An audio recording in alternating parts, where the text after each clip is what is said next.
And of course, there's people online to like that's been lucky enough to already be round. They've come around the UK and more than once. Yes. Mm, yeah. Chris, this will be your fifth time. No, more than that. More?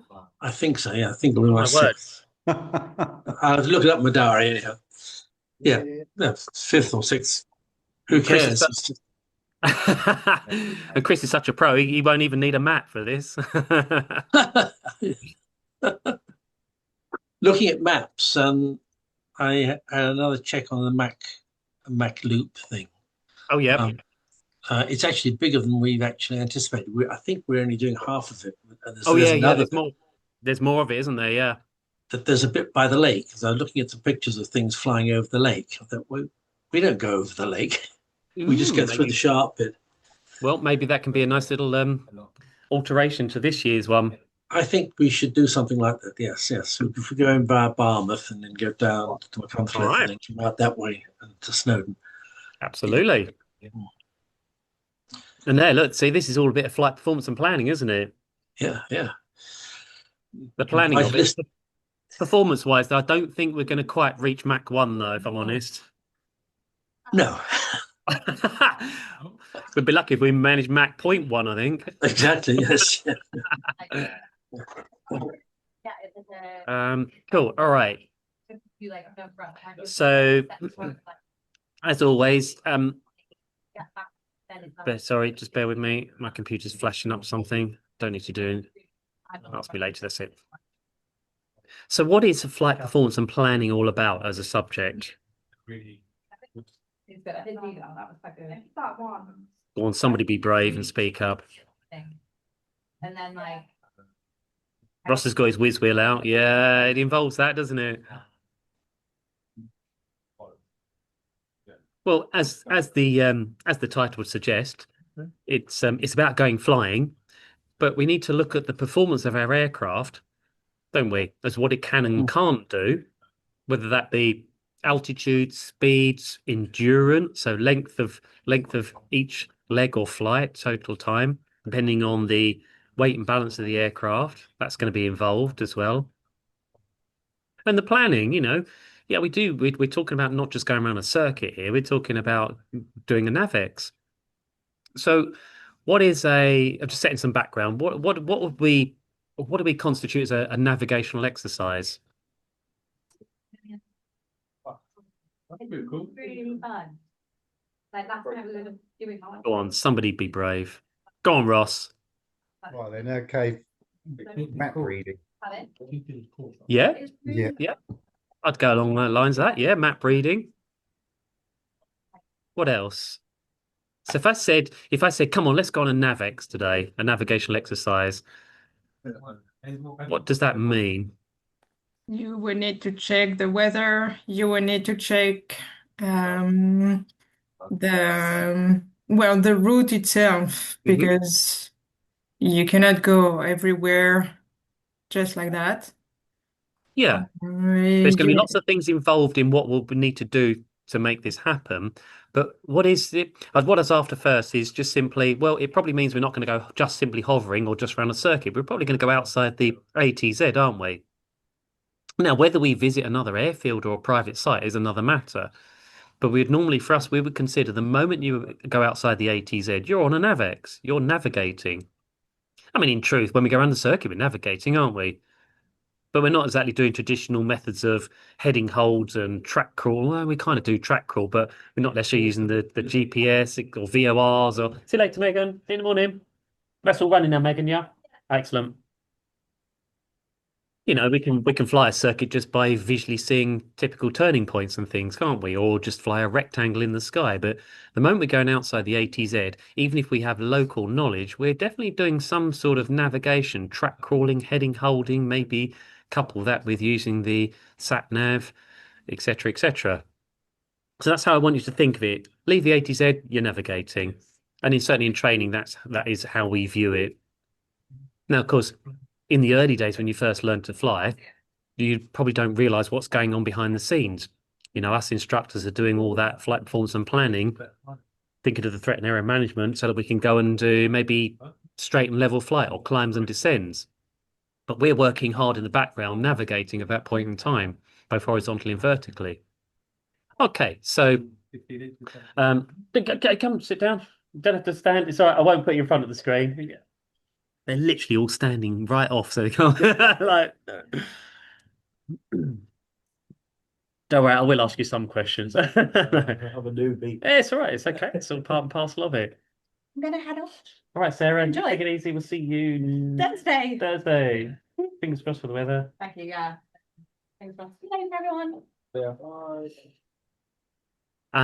Okay, so we'll look at not even in a 2-hour window, it'd be difficult to teach all of flight performance and planning. There's a lot involved in there, so we're going to just sort of touch upon certain areas. And we said for a bit of interest tonight, we're going to look at, for instance, maybe day one of going around the UK. You know, how do we create this route? What goes on behind the scenes? All right, so let's just for 1 second, it's always dangerous to assume, but let's just assume we could fill the helicopter up with fuel, and we'll base it on an R44 for now. And an R44 full of fuel will usually safely run for about 3 hours, so endurance wise. And if we just took a fairly steady cruise at maybe 80 knots, because it's quite fuel efficient around the 80, 90 knot mark, we'll probably get the furthest, in truth, on that amount of fuel. So therefore, if we can run for approximately 3 hours at 80 knots, how far can we get?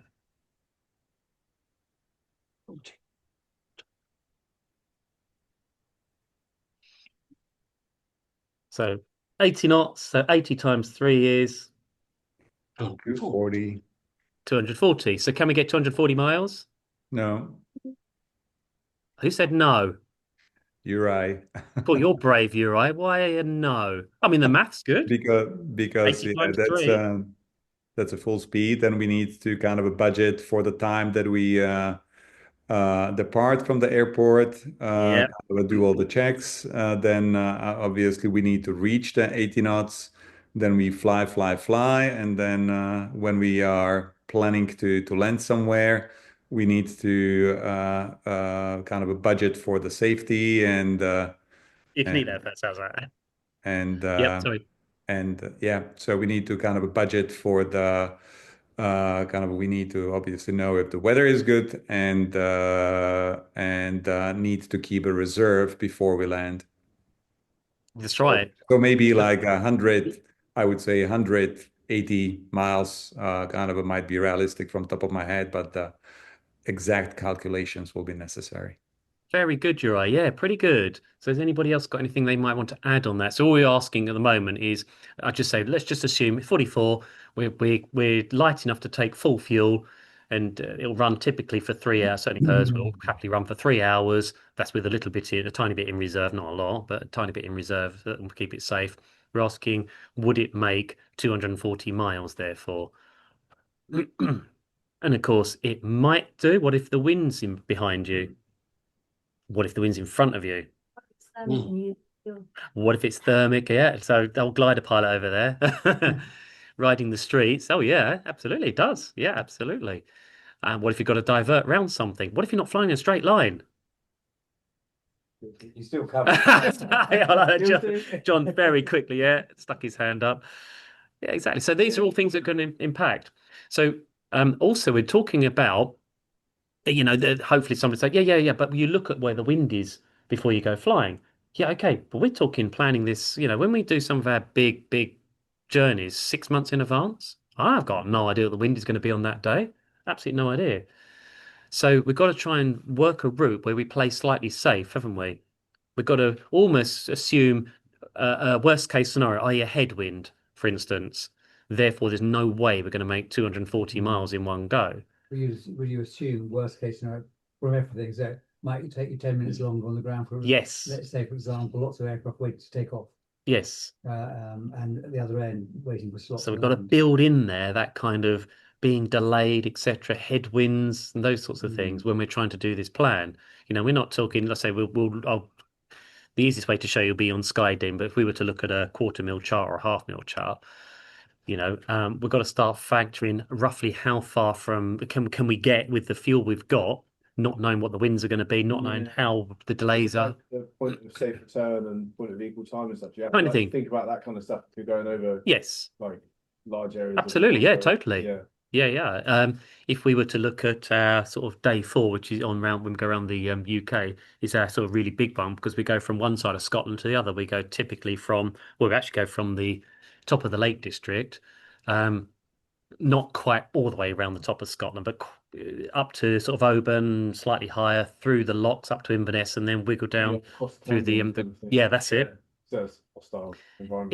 It's a big old day. It's a lot to cover in one day. We're also assuming there's going to be gas available when you need to refuel. And the avgas might not be quite as abundant as it is round here. We're very lucky round here at Elstree. I mean, there's airfields everywhere, kind of, within pretty close reach. So we can easily nip into somewhere for fuel if we need to. Well, what if we're going to somewhere where the nearest avgas is over an hour away? There's a place in North Devon that it's like a helipad, and they only do A1 there. They don't do avgas, so it's like you have to go to Exeter or Dunstable. That's now going to be another factor. And of course, we're at the moment we're going to be. This is forward planning, and then you've got the day itself when you discover if that place where you plan to stop is actually open and has got fuel available, and it's when they say no, sorry, we've run out. You're like, okay, now we've got to have a bit of a rethink. We've got to replan at that moment in time, etc., etc. Anyway, so there's some of the things that are going to start to influence our choice of route and how far we can fly. What else might impact on the length of time / distance we fly? We said obviously the wind, Human fatigue, or yeah, if you're doing a long trip, you've got to plan in. You need to use the loo. You might, yeah, absolutely, be dehydrated or something, or had too much coffee, or not enough water, or yep. So passengers and weight. Yes, absolutely. If we are going to be taking passengers, how will that impact on the max takeoff weight? Can we still take full fuel, etc.? Yeah. Yeah, just chuck them off. Say sorry. You catch a train, we'll see you there. Yep. We considered sort of temporary closed airspace. Absolutely, yes. There could be airspace restrictions we've now got to go around. All of this equals extra distance / time, doesn't it? Any of those sorts of things will have an impact on that. And again, how do we pre-factor those? Because we can't tell if the airspace is going to be closed or not this far in advance. Calculate for the worst, I guess. You calculate for the worst, yeah. Yeah. So I'm not a pessimistic person, but we do like to think, well, if we plan for the worst with a bit of luck, it'll actually be better than that. Like add your contingency fuel margin, get bigger. So like in case of, because it's unforeseen, right? Stuff like weather or an airspace. Yes, it is, yeah. A lot of it's unforeseen. When we look at the threat and error management, this is all latent threats, isn't it? All hiding somewhere. We're trying to think about it well in advance, but we have no idea whether it will or won't be a factor at the time. But we'll plan for it. So we'll try and think well ahead of all of that side of things. Good. The whole human factor endurance side of things, yeah. Does that, in exam wise, that wouldn't necessarily fall into the whole flight performance and planning. But I'm just going to move away from exams tonight. It certainly does. It's a consideration, isn't it? Our ability to fly these sorts of lengths of time. And whilst I don't want to sort of go off a bit of a tangent, one of the things that all of the people that come with us, I say Chris is a veteran to this, he's been around it a number of times.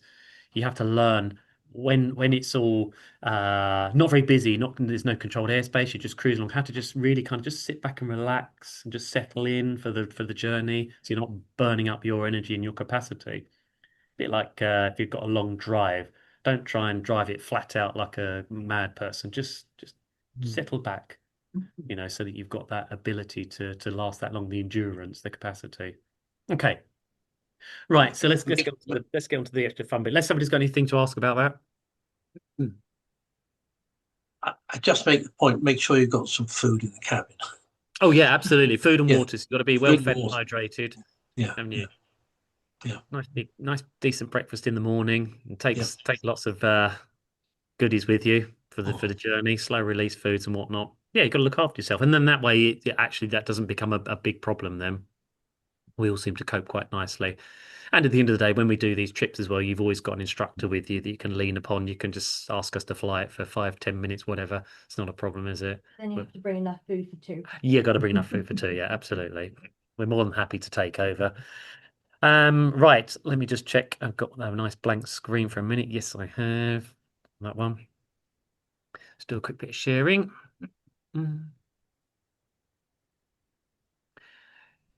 With a bit of luck. Why is that deposited that there? You can hopefully see my screen and SkyDemon on there. Yeah, Yep. we can. Good. Just checking. Yep. Let me just Yep. move that out of the way. I've decided to put that slightly in the way. All right. So where we're going to start? Well, Elstree, fun enough, is probably a good starting point, isn't it? Now, when doing this kind of let's go around the UK stuff that we do, we try and fly as much as possible around the coastline. Now, we're not necessarily going to fly around every single little bit, especially maybe some of the extremes. And, you know, as pretty as Scotland is, I'm not overly keen on flying right around the very top. That is quite remote up there. So we might sort of just cut little bits and pieces off of it. And we've got 5 days to achieve this. So how do we break the UK down into 5 sizable chunks? And it is almost literally like that. We sort of look at it, think, well, there's the beginning. And are we going to go clockwise or anti-clockwise? Toss of a coin. Yeah, there might be some method in the madness, though. You don't want to be flying into some, for days on end. If you go sort of anti-clockwise, like if you're going down the west, mind you, that's supposed to something. Wind. But of course, we get caught by the east. But it's a good thought. It is a thought Wind. process. Veiling winds. Possibly, but we haven't got time to change this. You know, the hotels have to be booked months in advance, etc., etc. So there's all that to think of as well. The location of airfields. Possibly, but would that alter which way round you go if you're going to stop at the same places, one way or the other?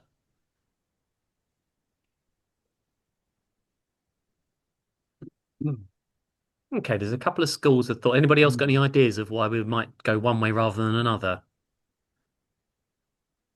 It's very boring for the pilot if all you see is sea on your side. Yeah, that's it. So because you're sitting in the right-hand seat, we figure that it's better that you get the best view. You know, we're there to keep you nice and safe and guide you and all the rest of it.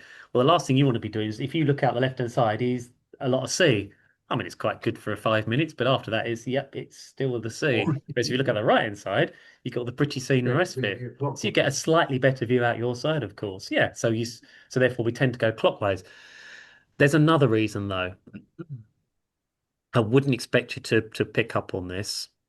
Go on. It's also a safety. If you are looking at the sea, then kind of not much is happening. But for the navigational purposes, you have a better visibility of all the landmarks and all of that. Yep, possibly. I mean, we do actually get Not a big view deal, from the left seat, but yeah, it's a thought. I say I wouldn't expect anybody to understand one of the main reasons why we choose a clockwise around the UK. Is it because everybody else is? It's just less oncoming. No, it isn't actually. That means the landing sites are on your right side, the pilot side. Yeah, possibly, but so I don't know if you heard what Holly said. If anything happens, then as the pilot, the responsible pilot, then the landing site is on your right, in your view, better than our view at the end of the day. It's always fascinating because it's a classic, isn't it? When you know the answer, it's easy. When you don't know the answer, it's not so easy. And I'm like, oh, come on, it must be obvious. And of course, it isn't obvious. What's the answer? Well, if I said this is 2,000 nautical miles over 5 days, they're 400. That's quite an undertaking, isn't it? Now, if you're, us instructors, we're used to doing, 3, 4, 5, not very often, but 6, maybe even 7 hours a day. So we've got quite good endurance. Whereas, but for us, we're an hour a day and we go home pooped. Your average PPO after an hour, especially if we've been, giving you lots to do, is, as you say, you're pooped, aren't you? How on earth are you going to manage,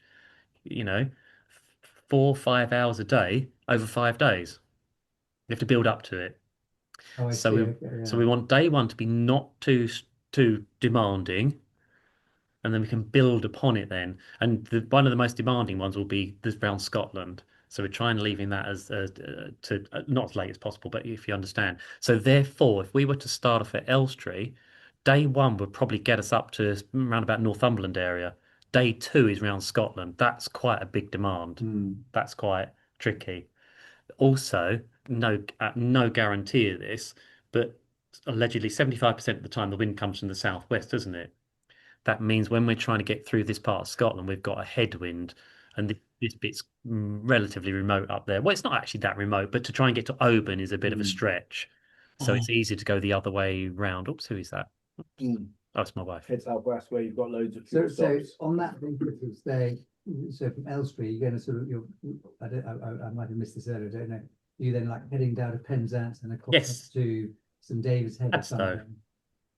So Okay, day one, we end up Padstow at across. Padstow. That's what we're going to be looking at in a Right, minute. okay. So there, So you fly around the Kent coast. Yeah. You do that sort of load. Yeah. yeah, where possible, and we tweak it depending on the time we got away in the morning. So it determine how much of the route we do on the getting on the to get going in the day. If we don't get going early, then we won't have the time to make it. So there's that thought as well. This is, we plan to fly literally round literally round Margate, etc., and Yeah. back. But if we were delayed on time, we could just fly south straight down to say Halifax area and across. If we really delayed, we could just fly straight towards sort of Isle of Wight area. So that's a way to make up time then, because often, getting going on the day one is not as easy as it sounds, is it, Holly? Because you're like, right, we're ready. We're ready for the day. All the heli's got to be out. They've got to be checked, got to be fueled. Got to have everybody here for one final, pre-flight briefing before we head off on the first day. And the next thing you know, somebody's disappeared. Where are they gone? They've gone down to the cafe because they haven't had breakfast. Oh my gosh, that means they're gone for half an hour. We need to get going. It's a nightmare sometimes. Once we've gone, it's easier because you've got them then, or a captivated audience the next morning at breakfast time. But yeah, it can actually be quite difficult getting everybody going on the first day. So again, I need to have contingency for that. How do I allow for that? Because when we look at ending up down at Padstow, about there, somewhere about there, roughly speaking, where we're going to land, as we'll see tonight, it's great fun. There's a process. We're going to land at Rock, which is the other side of the estuary, which means we need to get the ferry across. The ferry only runs at certain times and finishes for the night. It's quite nice. It's brilliant, isn't it? Yeah. So I've got a time that we need to be there. Otherwise, it just makes things more tricky. We're going to have to get taxis to go all the way around the estuary, and it spoils the fun of jumping on the ferry. Swimming, we could swim. Yeah, I can imagine. So I'm literally always working backwards from the final destination, working back, thinking, whether we're going to achieve all this or not, with expected times that will have to be modified on the day itself. Anyway, so that's loosely what we want to achieve. So that means, for instance, I will concentrate more on the day one, but we're trying to end up day one roughly down here, and which is, to be honest, a relatively easy day, just following the coastline round the south coast.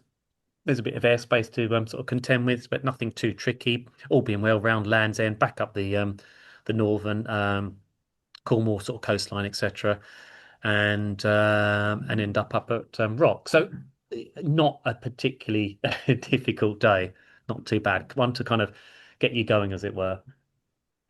Then day two from there, all the way up that coastline, inland, then back out, and some sort of route through Wales. So we end up right up near Carnarvon. Again, is it a difficult day? Not especially as such. So again, another day to kind of settle into the groove of it. Then the next day, day three, I mean, they're all amazing days, but the day three, I don't want to sort of, tease anybody, but we sort of come inland and we end up in the Lake District, flying through the lakes, which is fantastic. We usually stop off at see you later, you in tomorrow? Oh. No, I think I'm in Thursday. We end up in the Lake District at Stores Hall Hotel on Lake Windermere for afternoon tea. So we've got to factor that in as well for timings. And then we end up at the top.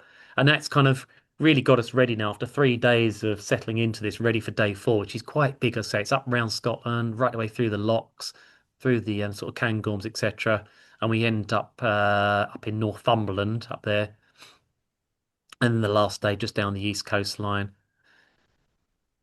back home again. Yeah, no, I can see Holly's face. Like the last day, the last leg, it's all a bit quiet because you're kind of, oh, it's all over now. Yeah. So how many hours flying is that roughly? 25 to 30. Gosh. Yeah, quite a lot. Yeah, it's quite a lot. So hence that ability to be able to just settle in, especially on those legs where you're Yeah. just cruising along, just monitoring progress, aircraft, fuel, and enjoying the scenery, obviously. Yeah. Can you Right. just Okay. mention once more where are we staying for the third night? So day one down in Padstow, day two up in the northern left corner of Yeah, Wales, there. day three up in the Lake District. That's Yeah, one of Lake my favorite District. places Okay. to fly. Yeah. So yeah, right there. Place called Warwick Hall. Yeah. Don't worry, I'll send you all the details. No worries, just curious. Right, okay, so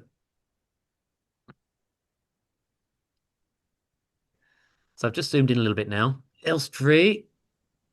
So just imagine we're doing this on a paper chart as well, but of course it is quite easy on SkyDemon to pull routes around. So we're going to start off at Elstree, and the plan is to end up down at ROCK HELIPAD. There you go. That's it, job done. But of course, I mean, where's the fun in that? You know, we want to go around the coastline and experience it all. All right.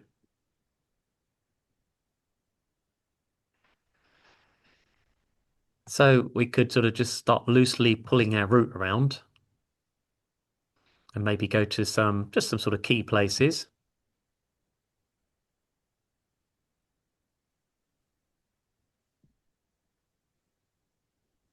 I'll just put that one for a minute.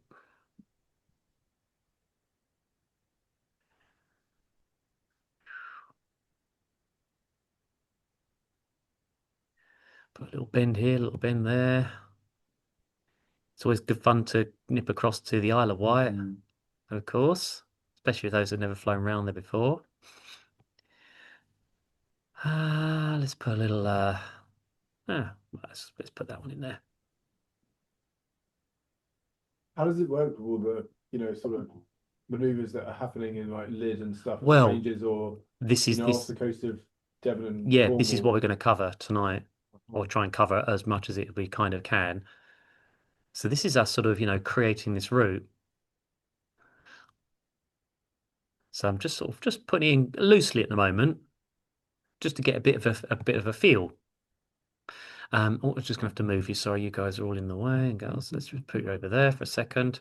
Okay, over this side of things, I'm gonna just put the Britain hers. I'm just gonna put a moderate 80 knot cruise to be realistic, because what that does is it allows us to fly faster as well if we need to make up on time. If we plan the whole lot at say 100 knots, we've got nowhere to go with that really. I mean, we can fly a bit faster than that, but the fuel burn's going to go up significantly, and that's now going to impact our actual distance we can fly for. So allowing 80 knots found in the past, for especially for certain these big things, is just it works out about right, roughly, for timings, etc.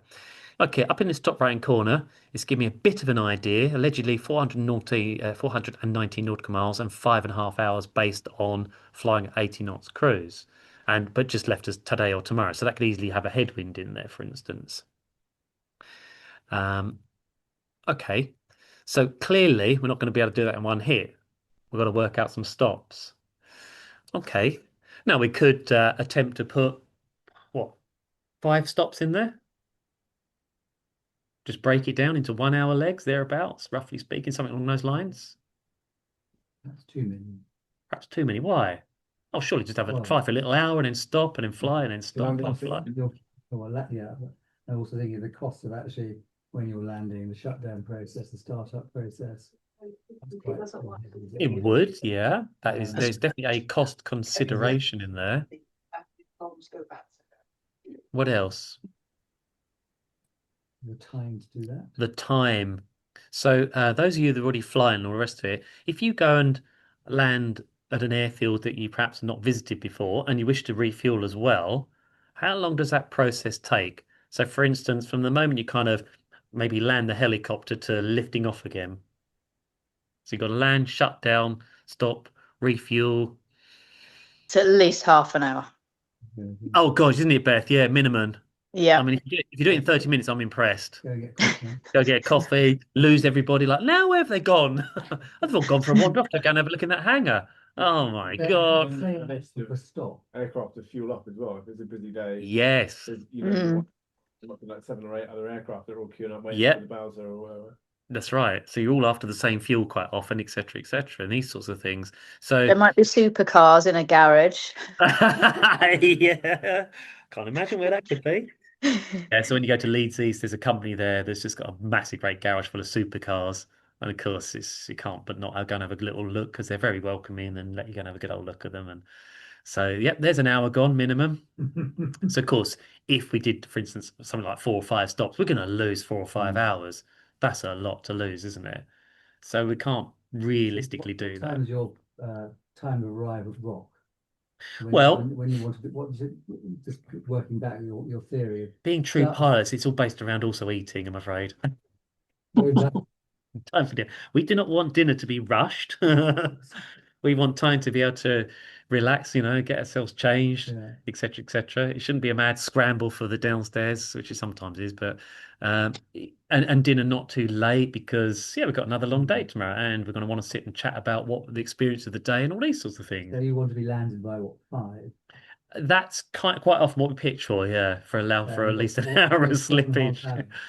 You're working back from your 5 to 4.5. You sort of think that's all right. Well, if we get out of here at 8 and we fight, that's 9 hours. Yeah, right. It's like not a chance. So if we're out of here by 10, I'll be amazed.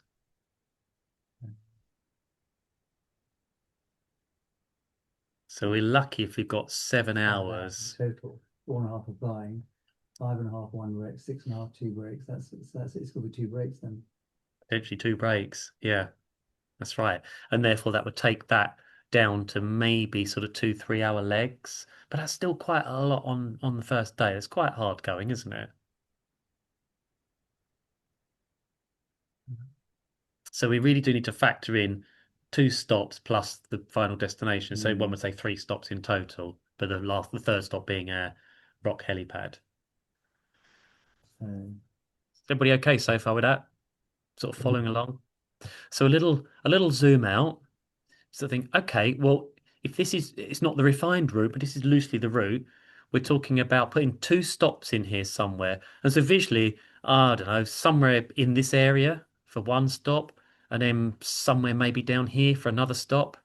That would kind of just, loosely speaking, break it down into thirds, wouldn't it? Just visually. And that would probably be a good idea. All right, so somewhere in this area, bearing in mind we might end up, if we leave late, just cut the corner. But, this is our plan. So what have we got around there? So I'm just starting to have a bit of a look.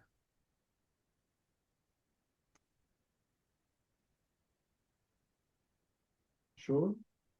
Yeah, that's right. So there's actually quite a few. There's Shoreham, for instance, of course, already. We could go inland to Goodwood. Bigger racing day. We could go off to Fleetlands. We've got Isle of Wight. We've got Sandown over in the Isle of Wight, for instance. All right, so we've got a few choices there. So which one are we going to choose? What's going to be our decision making? Yeah, which is going to be an hour and a half flying, which has fuel. So fuel is obviously top, quite high priority, isn't it? Because if we haven't got fuel, we're not stopping. And what sort of fuel? Well, the correct fuel. So we've got the Jet Ranger going, so that's going to need Jet A1, and the others are going to want avgas. So ideally, they've got both lots of fuel, and of course, not everywhere has that. Do you have to book the fuel stops like in advance, or do you? No, we only advance as in potentially on the day. Although it's a tricky one, I could call these. So we're going on the 1st of June. It's also about 3 weeks away. I could call them now, and they say, yeah, we've got fuel available, but on the day they might not. They might have run out. The bowser might have broken, or the pump might have broken. These sorts of things can happen. So we've got all that to factor in as well. closer to the Right. time itself. You've got to pre-plan to some degree, haven't you? Yeah. So we're looking to ideally go somewhere where it's likely they will have fuel, not going to run out of fuel, but it's somewhere else nearby if they don't. and we need an alternate. Yeah. Yes, yeah, if yeah. we stretch too far, where's your alternate? So we're stuck. Yeah. What if we have a headwind? What if you've been flying too slow? What if there's a shower in the way? There's so many factors that might influence this. Now, along the south coast, you can see there's actually quite a few options, so we're quite chilled about it. It's not a problem if some place suddenly said they haven't got any. We can just hop and skip to the next place without too much worry. Other things that will factor into this, just from experience, knowing how tricky it can be to get going sometimes. I quite like to get quite a bit done on the first go, so we've got most of the way. So if there's a hold up again, we can still make it to Rock for the ferry, etc., etc. So, although it's not going to make a massive difference, I would normally try and get us to Sandown, for instance, Isle of Wight, but they don't have any turbine fuel. So how do we handle that? Good. Can it be booked in advance and brought in, or is that? Possibly, yeah, some places can actually, but in it's. tank or I'm not something? going to say it's risky, but you are quite reliant on Yeah. whoever it Quality of is. the fuel. Or you have to go to different Yeah. locations. You have to go to different locations. Yeah, absolutely. So remember, one of the factors here is time, isn't it? We don't want to run out of time. Otherwise, we have to start cutting things short, and that's not what we're trying to achieve, is it? And we don't want anything to feel like we're in a rush of any description. Not that we would be, but so we want to make sure we have time. So we don't want to go to places where we're going to lose on time. And that just takes a bit of experience to know which is the quicker places and which isn't. Sandown's lovely. Dan there, who owns the airfield, super friendly. We know we can pretty much go there whenever we like. He's got a pump where we put credit card in or debit card, so it's almost self-service. So that really does reduce on time. But it is the only pump on the airfield, so that can be a bit of a queue sometimes for it.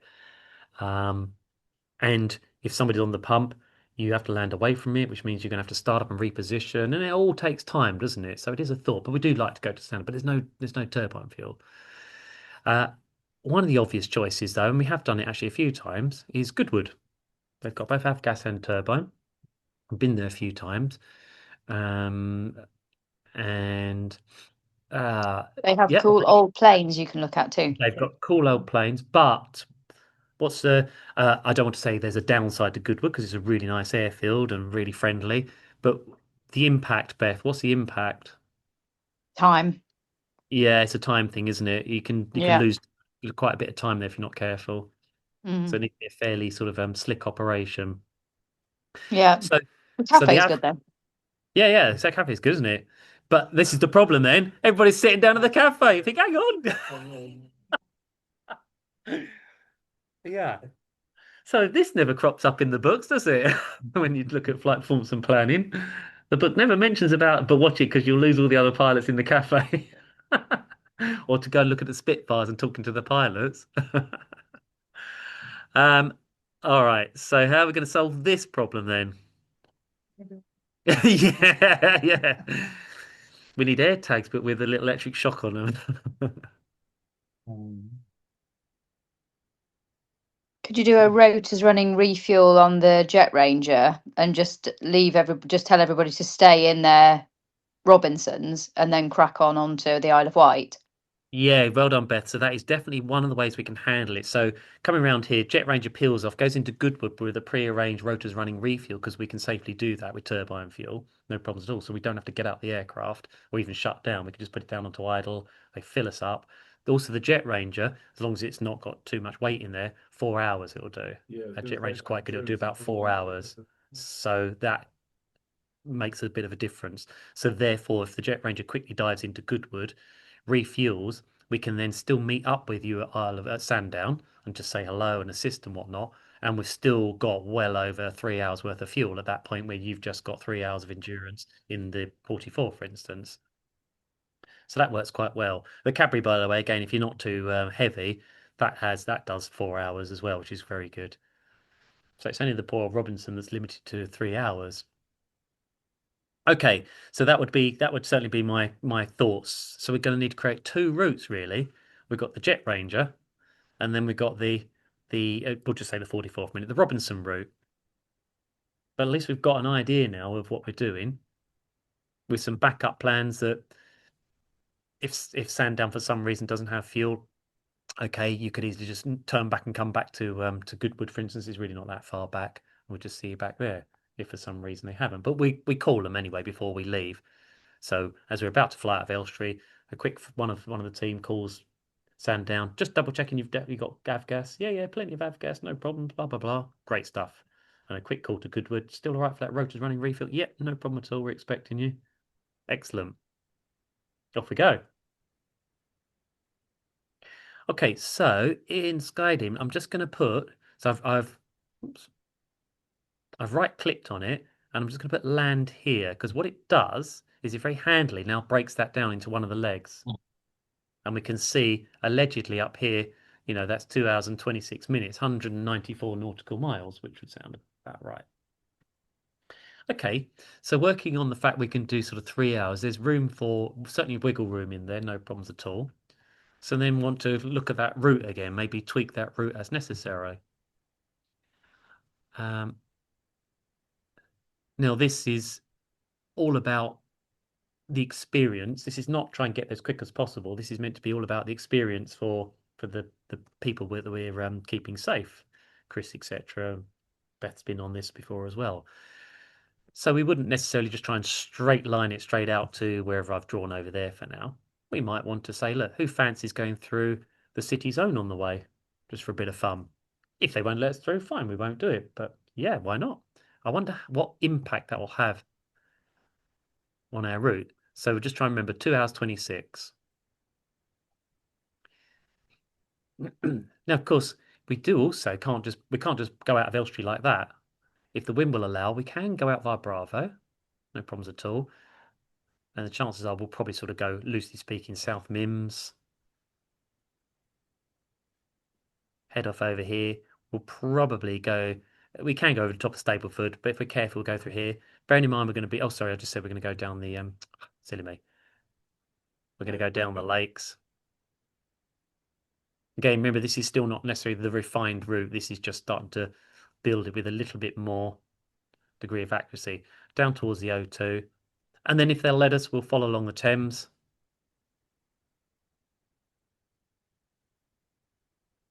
And pop out the other side. That's not too bad for a minute. All right.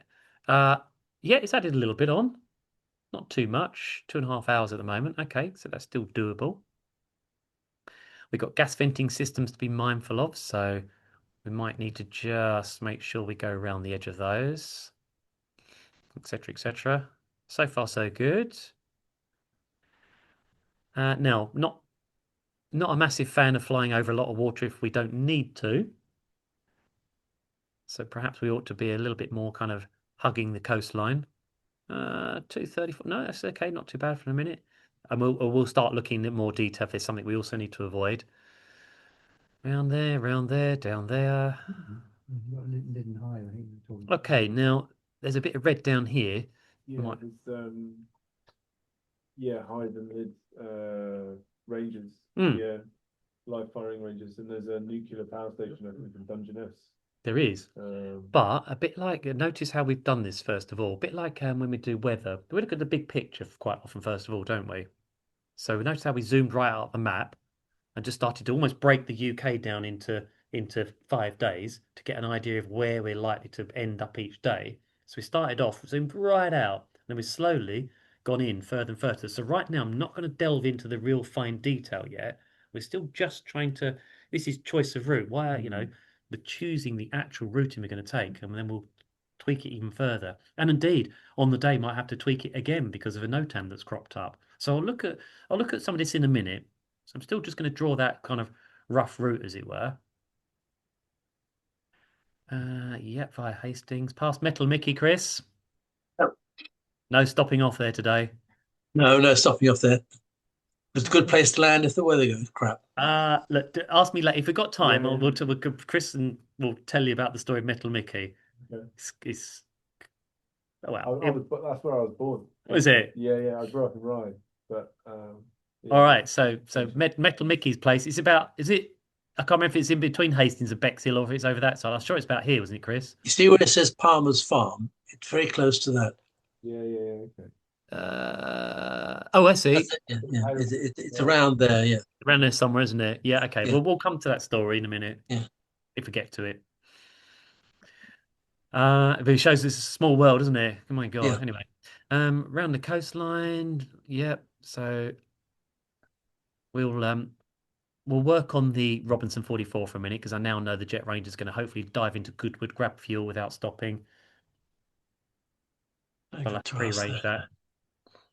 Do we want to do that? No. Probably can shorten that down a bit, can't we? In fact, it's actually pretty cool to go see the Spinnaker over at Portsmouth, and also get to see all the amazing ships that are in there, etc. as we go past. So something might not go to the Spinnaker, maybe there, loosely speaking.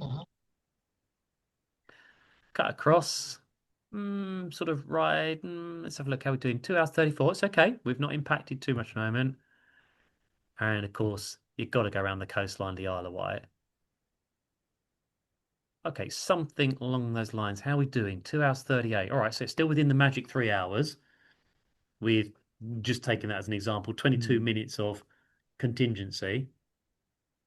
What will 22? Does that leave half an hour of reserve fuel as well? Is it like 3 hours of usable fuel? It's 3 hours of usable, but you're not scraping the barrel, but it's time to at 3 hours. It's time that you should be landing fairly soon after that point in time.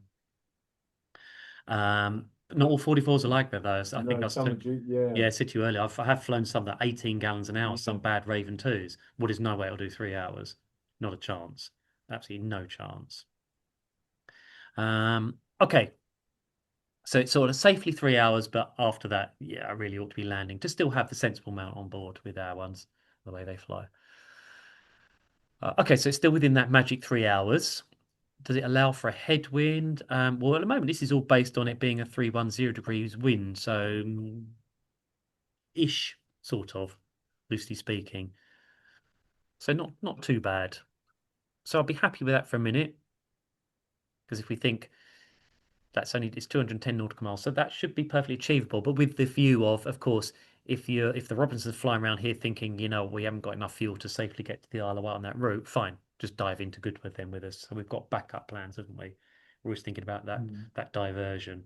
So therefore, these fuel calculations that you've been taught during your PPL, which didn't seem that important because just the distances you're flying your PPL just didn't warrant it, did they? As such, is suddenly really important because we are talking about possibly going to the maximum range of the aircraft.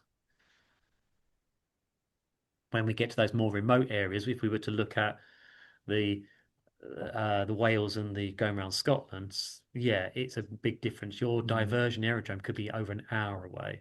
So you're making a very early call as to whether you'll make your intended destination or you need to divert sooner rather than later. So we keep a very close eye on the progress, fuel burn and distance traveled, distance to go, whether we're going to safely make it or not. At the end of the day, with a helicopter, one of the reasons I learned to fly helicopters is if it's not going very well, we just land. But nobody wants to land and not have any fuel. That'll just put it'd ruin the day. So we want to make sure it all goes smoothly. Right. Okay. So far, happy with that one for a minute. Let's work on the next one because we'll come back to that and we'll look at the finer details. All right, next leg.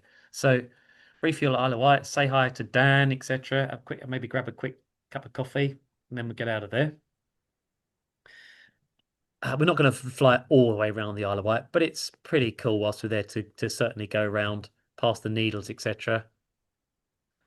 And maybe nip across to sort of Hurst Castle area, something along those lines. That's pretty good. 3 hours 21. Right, well, we know we're not doing this in one go down to Padstow. We're going to have to put another stop in there, as we said, without a shadow of a doubt. Where's that stop going to be? Right, let's have another look. Zoom out. Ah, it's such a good tool, isn't it? I don't want to say that the map's obsolete because it obviously is not, but you just can't do what we're doing so quick and easily on a map, So it's a very good tool for this sort of thing, without doubt. We're going to be walked down Timothy way, aren't we? Yeah, somewhere around about there. I mean, I'm just going to sort of bring that in a little bit more as well, just to make this a bit more realistic. 3 hours 23. We'll work on that in a second. So again, just zooming right out. So from here to here, don't forget it doubles back. Halfway is going to be somewhere around this area by the looks of it. Oh, Plymouth. Yeah, maybe just a bit of east of Plymouth. Well, what's round there? Where we're going to stop for fuel round there? Exeter. Yeah, Exeter. Big airfield. Dunk as well. Yeah. What's Exeter? Like I say, lovely people. I've been there before. Quite a big gap. It's a big old airport Yeah, it's a though. big airport, yeah. So what's the impact? I mean, good Time. Yeah, landing cost, fees, fuel, time. yeah.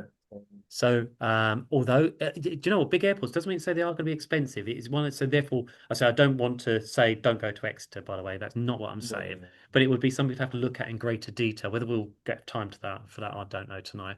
But you might look at, well, what is the landing fee? Is there a handling fee? So big airports usually have to have a handler as well. What's their fuel at the cost at the moment, etc., those sorts of things. But time as well. How long is it going to take to go and get refueled and get out? I'm not going to name them, but there's some airports in the UK, bigger ones. You're lucky if you get out in an hour and a half. It takes that long, and we can't afford that time if we're going to achieve what we want to achieve. Well, and you kind of, so you're looking around, west of Plymouth is probably a bit too far. And then so you're looking all around these sorts of areas. Well, of course, there's all these tiny little airfields, little microlight sites, but do they have fuel? Do they have turbine fuel as well that we're going to be after? And so you are starting to be a little bit limited. It's either Exeter or Dunkerswell. And Dunkerswell it is, without a doubt. They're really good at turning us around really quickly. And it's really quite cool because they follow us. We've been there quite a number of times. And they have a bit of a following and they're expecting us, and it's nice. And they're good at getting us turned around quite quickly because they know that we've got a lot to do and achieve. So It's a bit of a hype for GA fighters, isn't it? And it's a great airfield. I love it. It's brilliant. Lots of history. Yeah. Yeah. If sometimes you see wing walkers, Spitfires, all sorts of things. So there's more to see than just simply getting your fuel and going and grabbing a quick cup of coffee or something. Got some great outside tables, haven't they, to sit in the sunshine, etc., etc. So Dunkerswell, and they've got gav gas and turbine. Great. We can all refuel there. Paul, right. Yes. Is it possible to land at Dartmouth? Or do they welcome visitors by any chance? At the Naval College? Don't know. Where is that? Just on the coast east of Plymouth. A bit further east, northeast. Just there. That's it. The south on the coast. Oops, sorry. Here. Down. Oh God, I That's can't. Dartmouth, I see. Oh well, I can't even see anything there. There's not as far as. It's nothing. It doesn't operate there. Oh, right. No, I mean visually on my chart, there's nothing. No, there, yeah. Nothing there. Yeah, I've got Dartmouth there. Yes, due east of Plymouth. But there's no facilities there. I thought there. No, look, there's nothing for us there. Nope. No. There's apparently Gersten go-kart circuit heliport. We can stop and do some karting. Not a good idea. No, I just did naval training at Dartmouth. It was many years ago. Oh wow, okay. And no, and I knew they flew from there, but as I say, it was many years ago. So certainly fly over it. But no, Dunkerswell seems like a really obvious choice, especially when we look into it. So I'm just going to put land here. How are we doing now? Look, okay, so what does make Dunkerswell an obvious choice? Let's just imagine we've never been there before. It sits in the right area, doesn't it? And so if I right click on that and look at information down here, Dunkerswell, they've got their own website. Let me have a quick look at pilot notes for a minute. Lovely site. I drove in this time. What are they driving in for? Burger van. Great airfield. Very helpful. Beautiful airfield. Welcoming staff. Eurofox landing fees only £10. I mean, that's a Eurofox is a little aeroplane thing. Parachute drops to enjoy with lunch. What more do you need, etc., etc. And if we scroll, this is often quite good. You can see what people have written about it. Look, £15 for a PA-28. It looks like a reasonable price, doesn't it? So this is looking quite promising. And then Paul, the other thing about Dunkerswell that is so nice is that if you are running out of time, you can go straight to the ROCK Yes, you can. across That's Exmoor right. and Yeah, Dartmoor, which is it is quite pleasant. indeed. Oops. It's going to keep. Sorry, just bear with me. I'm trying to. I'll have to zoom in this way. It's all right, fine. And so by looking at the Pooley's plate, Dunk as well, radio. So that already suggests it's not a super busy. Well, it is actually quite busy there, to be fair, but not a massive airport. Yeah, not Radio. like an international It's not air one. traffic control for a start off. So the chances of needing a ground handling agent is pretty damn slim for. And you can see down here, although it doesn't say helicopters, you get a bit of a feel for the landing feed. Looks pretty sensible, without a doubt. Down here, yep, Avgas 100 LL. This is looking very promising. Use established taxiways, helicopters call before starting rotors, etc., etc. So I would, this would be, and PPR online, although we quite often phone them, they seem very, very helpful. They've actually got some webcams as well, so you can check out the conditions of the airfield, etc. Yeah. Yeah. So from all of that, at the moment, this seems like a real obvious choice. And I would make, if I'm thinking, yeah, that's a good place, I'd literally call them today, for instance, earlier, and just have a chat and say, look, this is what we're planning to do. We do this every year. We go around the UK, blah, blah, blah, blah, blah, X amount of helicopters.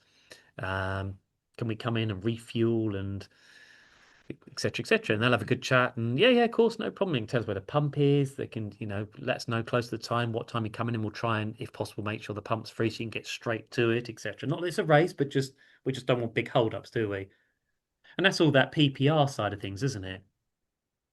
And again, when we first create some of these big routes, I might do that 6 months in advance. Now, things might change between then and now, but I've set the wheels in motion and discovered, yeah, it's a really good place to go to. All right, that can be our fuel stop. Brilliant.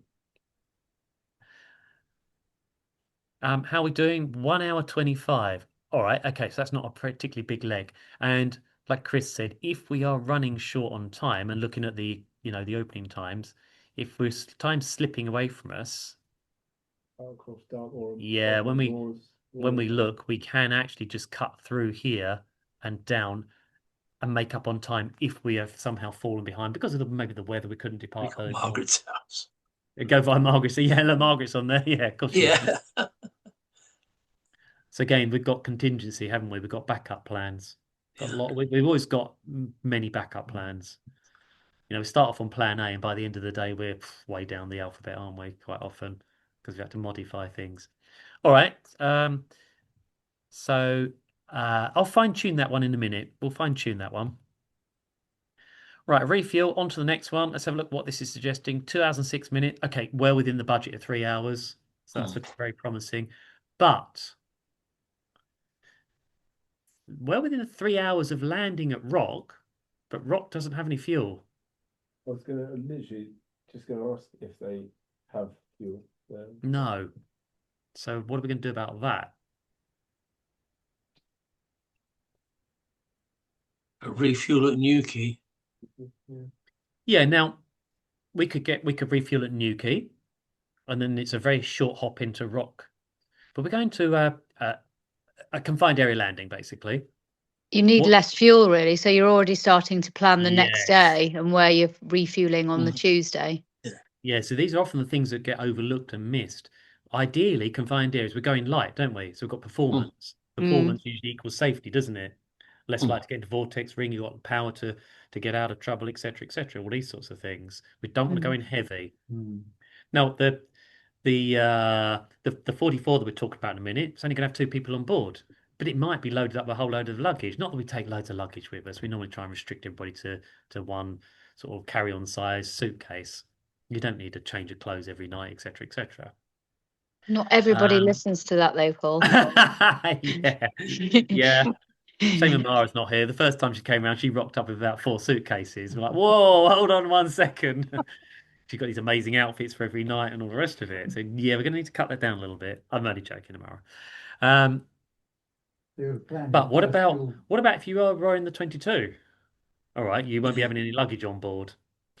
In the Cadbury, it's pretty capable little heli, but so therefore the chances are the bigger helis will have luggage, and there might be a extra passenger with us, but normally it's just instructor and pilot sort of thing. But Beth, you've had Rich with us, haven't we, before for some of this, etc., etc. Yeah, we have, yeah.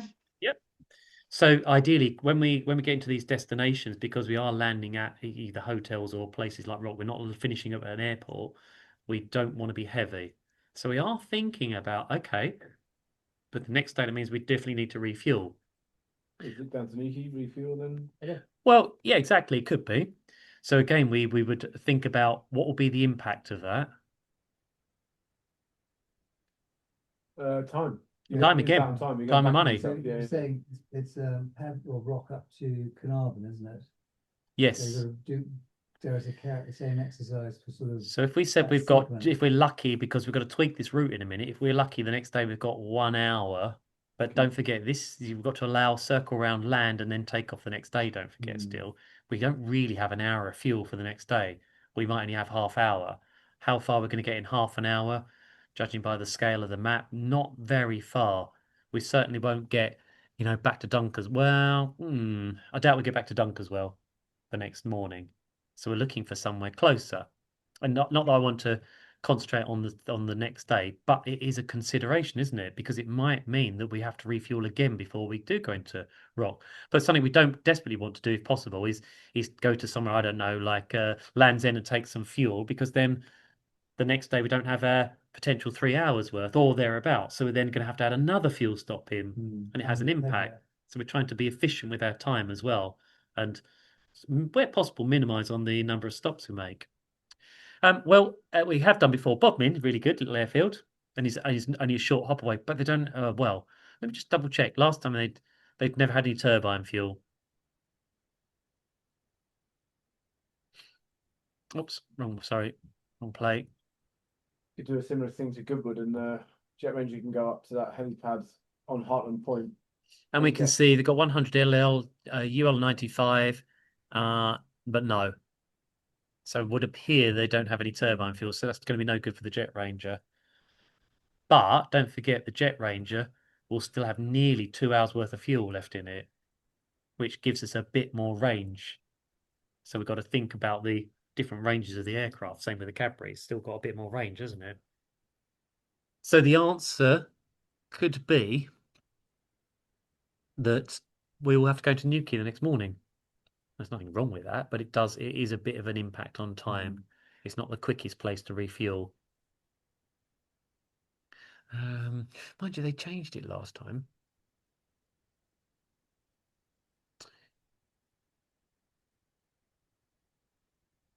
Yeah, so I'm just thinking back in memory. It wasn't as long last time because I know why, because they refueled over the other side with the Jet Ranger. But the chances are, yeah, so we'll just have to backtrack in the morning and short distance. You amend the route slightly to sort of give you, say, an hour's flying rather than half an hour on the beginning of day 2, was that? Yeah, so day 2, I say if we attempt to do another stop before here, we're going to be late. There's no choice about it. We'll be late for Rock. We can't afford to stop. We need to after refueling at Dunkerswell, we need to go and end up at Rock without stopping anywhere. And of course, we do ideally want to go around Land's End because it's pretty cool to go right around that southern tip. It's always good fun. And there's something else as well that we'll talk about in a minute, which is quite nice. Okay, so, and it usually makes sense where possible for all the helis to stop at the same time, refuel, regroup, because we want to brief about what the next legs and all these sorts of things. So we have, before we do all of this, we have a pre-flight briefing of the entire journey, all 5 days beforehand, before we go. So we tend to do that over Zoom, a bit like we're doing tonight, with everybody that's involved. So that, and won't go through every single tiny detail, but we'll give a good overview of what we're expecting, where we're stopping, the plan for each helicopter, etc., etc. And for any questions that anybody might have. Of course, on the morning, there's another pre-flight briefing as well. Of course, there is. And again, with the overview, but then concentrating on the first day, for instance. Okay. All right. So for now, I'm sort of thinking, fine, day 2, back to Newquay, and then onwards, on we go. It's not much of a backtrack at the end of the day, but we don't want to refuel before going into Rock because we'll be really heavy, and time as well. We'll possibly lose easily an hour there. We just can't afford that extra hour. All right. Okay. So now we can start to sort of drill down further into those routes and fine tune them. We already did the first leg a little bit. Let me just take the rainfall rate for a minute. So, you know, we sort of said, wouldn't it be fun to just to go down through the city zone with Heathrow radar, zone transit, John? Yeah. It's just a zone transit. Yeah, yeah. That's all it is. Yeah, sure. Request a zone transit and then the requested routing. It's Class D airspace. It always sounds scary though, doesn't it? Even Heathrow is Class D. When we do heli lanes, it's effectively just a zone transit through very designated routes. Backup plan, if for some reason it's too busy, we can't get through, fine, we'll go around here, maybe even over the top of Stapleford, and then sort of pick up on around this area, the QE2 bridge, and carry onwards down there.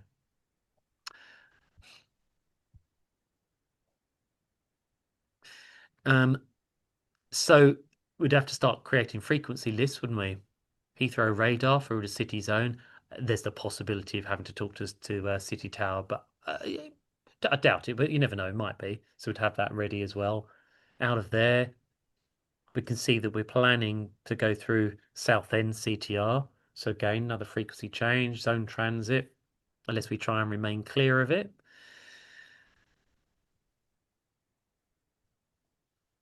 It's quite cool to sort of literally fly along the Thames, although we can sort of semi-straighten it out, something along those lines. Got some gas venting systems. Now, what's your understanding of gas venting systems? Don't want to go above them. Are we allowed to? Probably not.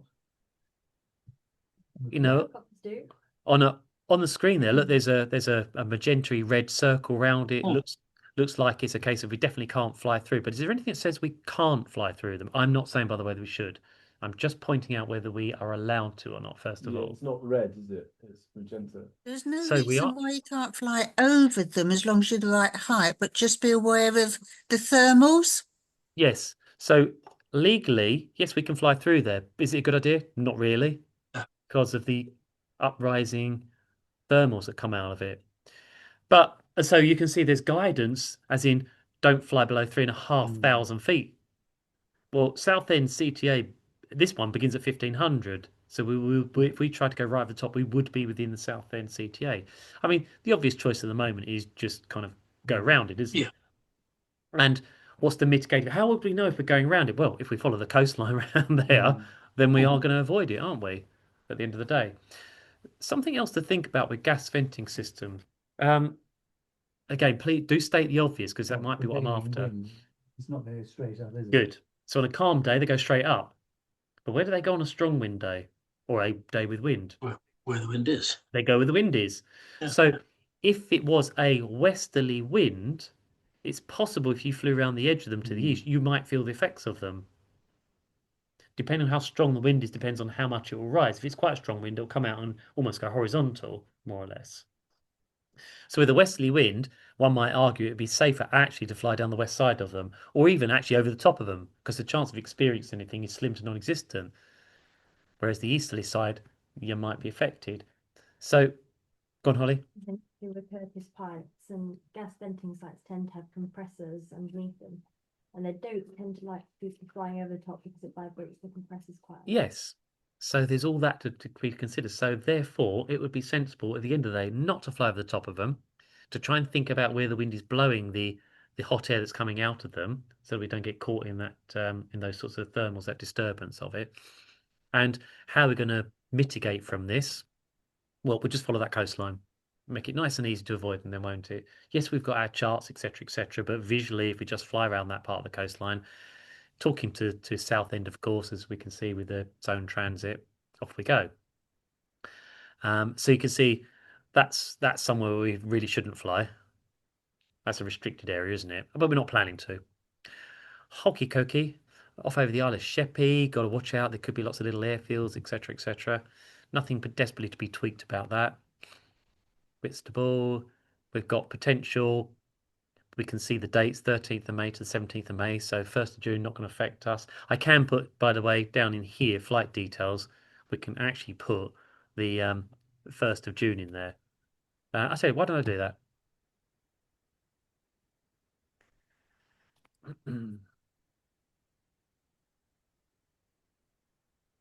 And I'll just be, remember this is in UTC. So if I put 0900 departure from Elstree, that's 10 o'clock local. And you'll see, look, it's gone. Yup. It will look in advance at any known NOTAMs, but I need to keep a close eye on this because, of course, they can crop up between now and the 1st of June. So I still need to check literally the day before and on the day in case something has cropped up. What SkyDemon will do now with the wind is just zero it because it can't look that far in advance, can it? Of possibly what the wind will be. So all of these numbers up here now are just with zero wind. Hockey cookie. Any NOTAMs, anything to watch out for? Threat area management wise, airspace is nice and high. We can see that on virtual radars, which is always handy down here. Do we need to tuck into that coastline? Not particularly. We could probably, you know, no, we'll just scale where the line is now to the deepest point. How far is that?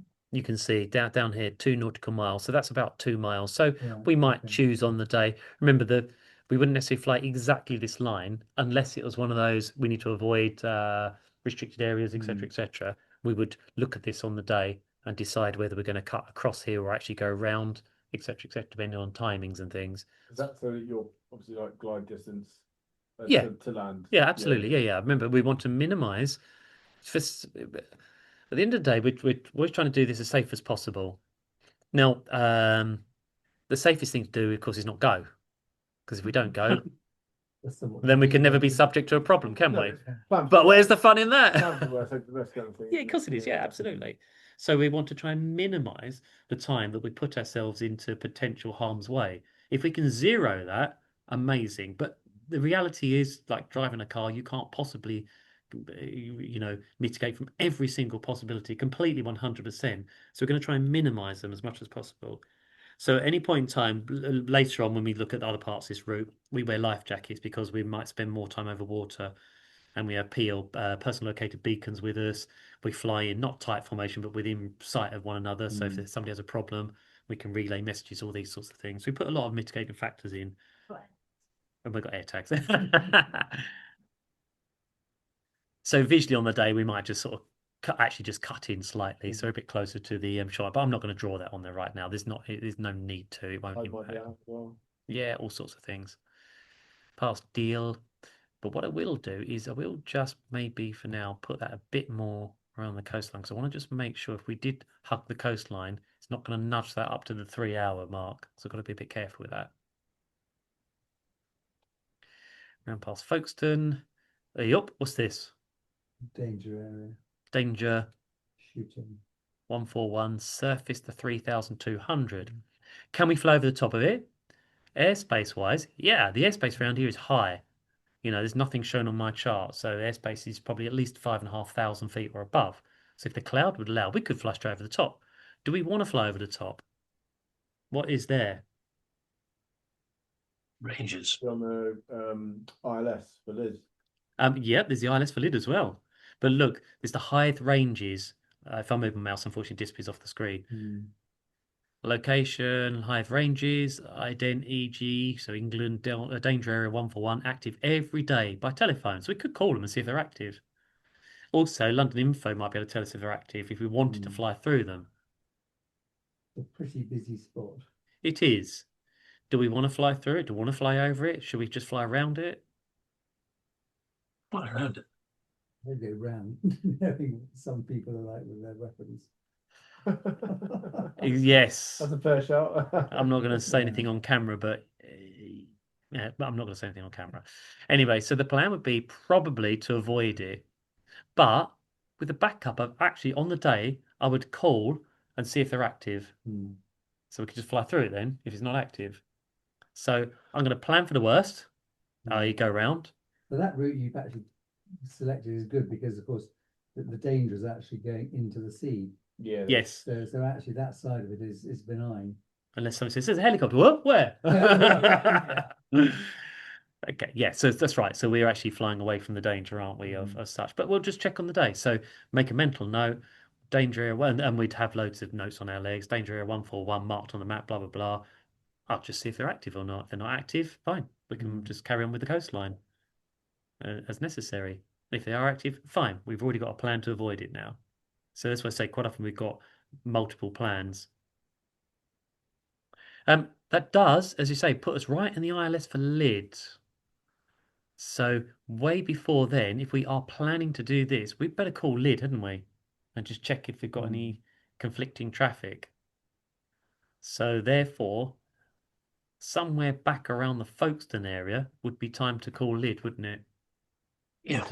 And just see if they're got any conflicting traffic. Okay. So make a note of that on the knee board, etc., on the route plan, on the chart. What have we got? Uh-oh, what's this? Danger area. Ugh, more ranges. All right, so Every day. So we better plan to go around that then. Well, from lid, it looks like if we just aim for that that bit of coastline, that I'll just call it a cove for a minute. Okay, it's close. So I've got to make a mental note, watch it, because that is very close, that danger area. That is cutting it quite fine. But if we make sure we stay to the sort of northern edge of the connervation of lid, that ought to keep us nice and clear. Aha, this is handy. Stay north of the water. Plus, ask them if it's active or not.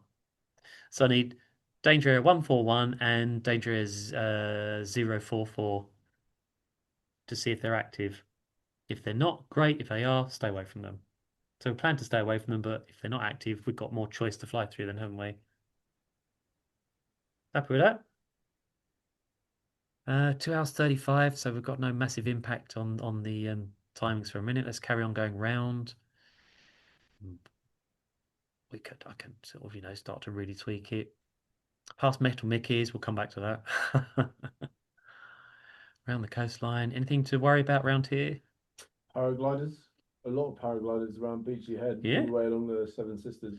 Right up to Brighton, really. Airspace, London TMA, 5,500 feet. So we could fly high around there.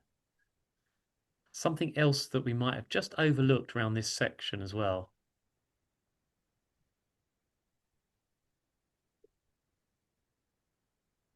Lasers. A laser. Oh yeah, that's way over there. Well, not that we're planning to have a problem, but we do think about what if we had a problem? We'd land. Where the hell are you going to land in here if it's that built up?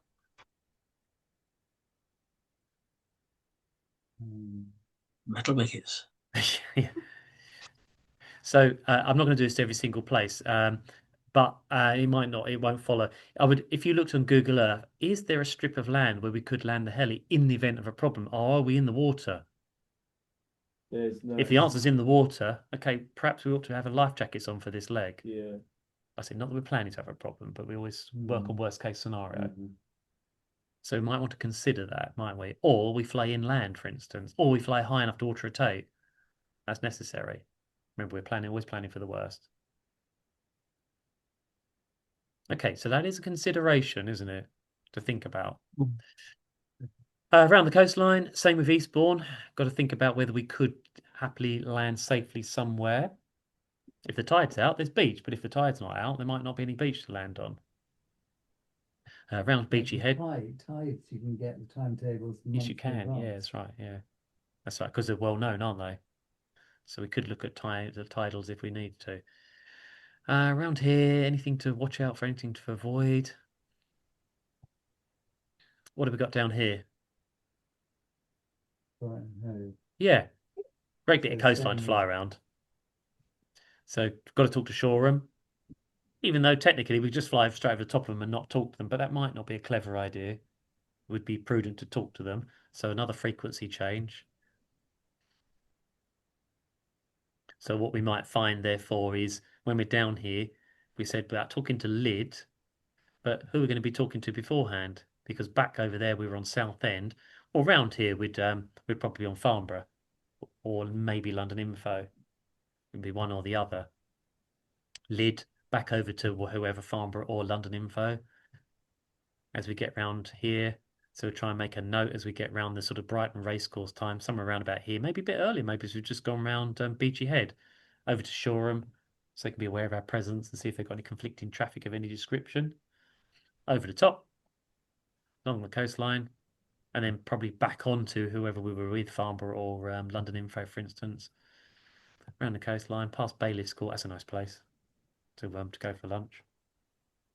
Bognor Regis, same thing. Look, it is quite built up. Don't forget low flying rules. Not that we're planning to fly super low or anything like that, but don't forget it is quite a big built up area, so 1,000 foot above the highest fixed object. But we'd probably be planning to fly reasonably high so that we've always got our land clear available to us. Oh, hang on, what's this? Again, legally, can we fly through there? Not that, don't remember, not that I want to. I'm just trying to work out what's legal, what's not legal, what's safe, what's not safe, and what do we actually want to do, for instance. Well, best avoided. First of all, if we flew less than 500, we might not be flying legal anyway for a start off, if there's things there, etc. And it wouldn't be a very clever idea, if not very good for the birds anyway, if they were nesting time of year when they're nesting. Bird sanctuary, chances are there's a high density of birds and rotor blades and screens, not a good combination. Yeah, we avoid it. We fly high and keep our eyes open, for instance.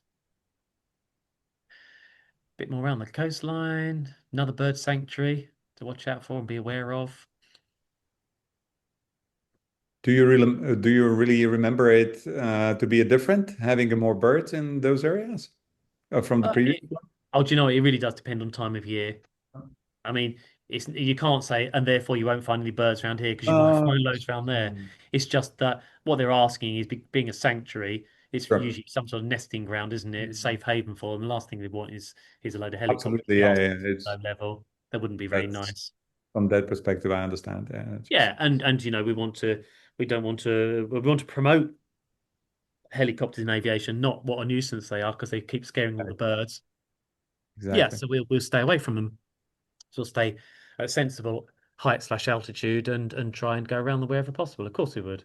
That'd be the sensible, safe thing to do. Across there, so a little water crossing.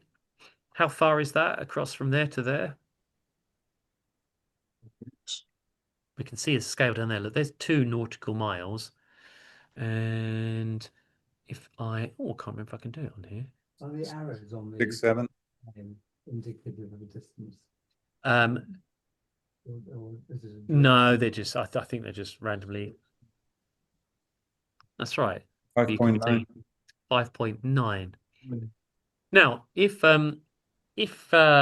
let's just say for 1 second, if we said, oh, let's fly high enough so that when we're midpoint, we could auto rotate. So if you, loosely speaking, halved that, about say 3 miles is the halfway point to dry land, or it isn't quite. If I do that, maybe let's just be a bit more honest about it. Okay, 3.8 nautical miles. So 1.9 is the halfway mark. 1.9 miles. How high do we need to be to auto-rotate if we had to auto-rotate 1.9 miles? Couldn't tell you range, but isn't it like 2,000 feet a minute? Somewhere your rate of descent in your turn. Maximum glide distance in auto-rotation of a helicopter, 4 to 1. So every 4 steps forward, you come down 1. So if you've therefore got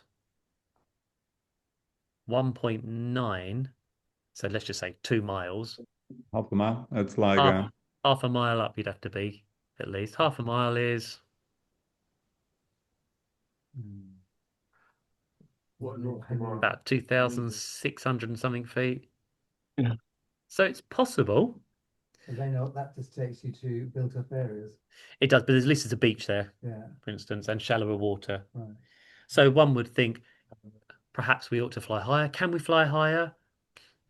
Airspace. I mean, the airspace around here is in excess of 5,500 foot. So yes, the answer, we could easily fly higher across there, or we put life jackets on, or a combination of the both.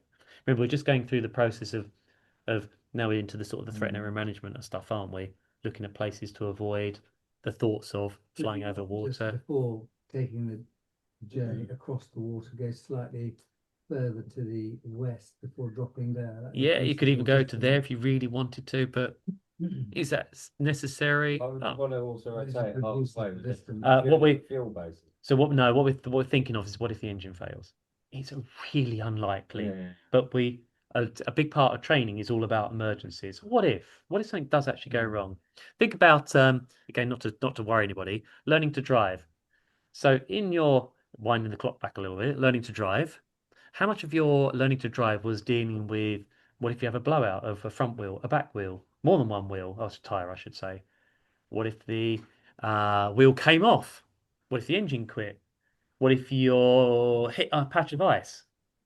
How much training did you actually do of that, by the way? Really. What do you mean nothing? I was gonna say, A lot of that. How could you be allowed to learn how could you possibly be allowed to drive on a road? Whereas in aviation, a massive part of our training is all of what we just said, but in aviation terms. What if the engine fails? What if this fails? What if that doesn't work? What if this happens? What if this happens? What if that packs up? What if that warning light comes on? We train for all of that. So we're always training for the kind of worst case scenario. The chance of ever happening is slim to non-existent, but we train for it. So we apply that logic to what we're doing. We don't just think, oh yeah, come on, we'll fly across there at 100 foot. We'd think, okay, what if? I mean, the chances of the engine quitting for a 2 minute period of time throughout this 5 days is just unbelievably slim unless we run it out of fuel. Or yeah, but that's right. But let's not just purely rely on luck or the chance of it never happening. Let's just also put a bit of factor in there that if it did, if we were really unlucky. Good. So yes, this when we talk about problems, engine failures, it's not, oh my God, it happens all the time. No, it doesn't. But we plan for it a lot, just in case. So we've always got a backup plan. Hence the whole never putting ourselves in a position that we can't get out of safely. We minimize that to an absolute minimum where possible. So that's the thoughts, So we'd maybe just be a bit higher traveling across there, possibly have our life jackets on just as well to be on the safe side. Therefore, we all brush up on our ditching procedures depending on what type of problem it is, etc., etc. We've never actually used life jackets, by the way. Just reassuring you. Okay, right, across we go to ride. Round the coastline. Hang on, what's this red stuff on SkyDemon? Because you won't find that on the quarter mil chart. If you actually get a paper chart, these red blotches, and if I zoom out, they disappear. If I zoom in, they reappear. Marsh or something like that. I'm trying to work out whether waterlogged areas or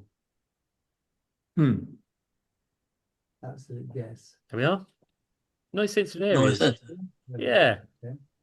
Noise sensitive areas. So, look, Ryder's not got one over it. Doesn't mean to say it's not a noise sensitive area, but clearly there's, probably the locals, because of Bembridge, are asking, please don't fly over. In fact, look at Bembridge Circuit. It tries to cut between the noise sensitive areas or go around them. Do we want to give ourselves a bad name? No, we definitely don't. So we need to be mindful of that. Doesn't mean to say that's illegal or not safe to fly over, but we want to be good neighbours, don't we? So would you alter the route sort of towards the top? It would be, yeah, to be honest, we'd try and go round the edge like that, like so that we can avoid it, etc., etc. Yeah, so we don't want to annoy anybody. Bembridge is not exactly a busy place, but we need to be mindful that we're doing that because look at their circuit pattern. So we need to keep our eyes and ears open, etc., etc. And then into Sandown. How do we join Sandown? Well, we'd have to look, wouldn't we? Yeah, let's have a look. We'll see what it says. So I can do an information. Again, it's well worth often looking. I'm not going to go through all the pilot's notes, but it is a good idea to look at these because it can really give you the heads up on certain things. But Dan and Tracy are superb as always. Yeah, they are. They're really good. All right. Okay. So, and again, most airfields nowadays have got websites of some description with lots of information, but I'll just go to Poolies for a second.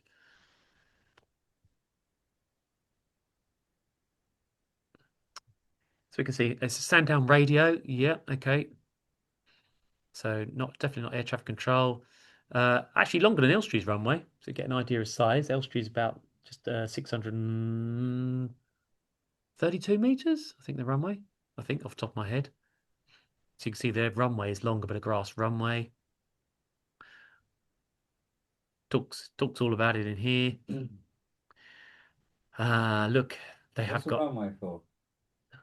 What's it for? I don't know. They just seem to always be at these airports. I've got no idea what they're used for. So I presume you're looking at the chart to see where the fuel is located Yeah, as well. absolutely. But at the moment, I'm just looking at the joining of it. Circuits 1,000 foot above aerodrome level, right hand on runway 23. Oops. So runway 23, right hand circuit. Ah, okay. So if we were joining down, would it be over here, but in the opposite direction? Oops. Left hand on 05. Ah, so they always want circuits therefore to the north, because if we look at 05, which is in that direction, left hand circuit once again takes us over this area. So they clearly want the circuits, and it makes sense because Sandown's down to the southeast. They don't really want you constantly flying over the town. Fine, understood. Avoid overflying nearby habitation, uncontrolled traffic on access road across the southwest, yada yada yada. Advisory, please not overfly the deer farm. 4 nautical miles to the northwest west below 200 meters. I wonder if it's supposed to be 200 feet. Fixed wing PPL trial lessons courses, blah blah blah blah. Okay, so it's just told me where the circuit pattern is, which is to the north. And we're going to be coming in from this direction. So if it's a southwesterly wind, straight in probably for runway 23. If it's a northerly, well, then chances are we'll cut inland, maybe round this way, join downwind. Cutting this way and put ourselves on a final, or we could come down this side of things, so the northwest of it, round the circuit and in. So that works. So would I sort of, draw that on here? I might sort of put that this is the sort of thing we're planning on, but we'd have to just judge it on the day, wouldn't we? That gives you the best options in terms Yeah. of whatever the wind is. That's right, because if it becomes a northerly wind, all we do is we're going to cut across sort of over here and then downwind, etc., etc. And I would potentially on the chart draw both of those on there as well. Depends on how we feel. Are we like to forget that? I love the fact it shows the circuit. Yeah, it is. Yeah, it's really handy, isn't it? Again, don't just blindly believe it. You might want to just double check on the plate on their website. SkyDemon is normally very good at drawing them, but I can't say it'll be perfect. It's your responsibility to check all this information at the end of the day, isn't it? Yeah, it's like an aid, isn't it? It's a piloting Yeah. aid, not like a system, not like a It's not verbatim, no. No. That's right.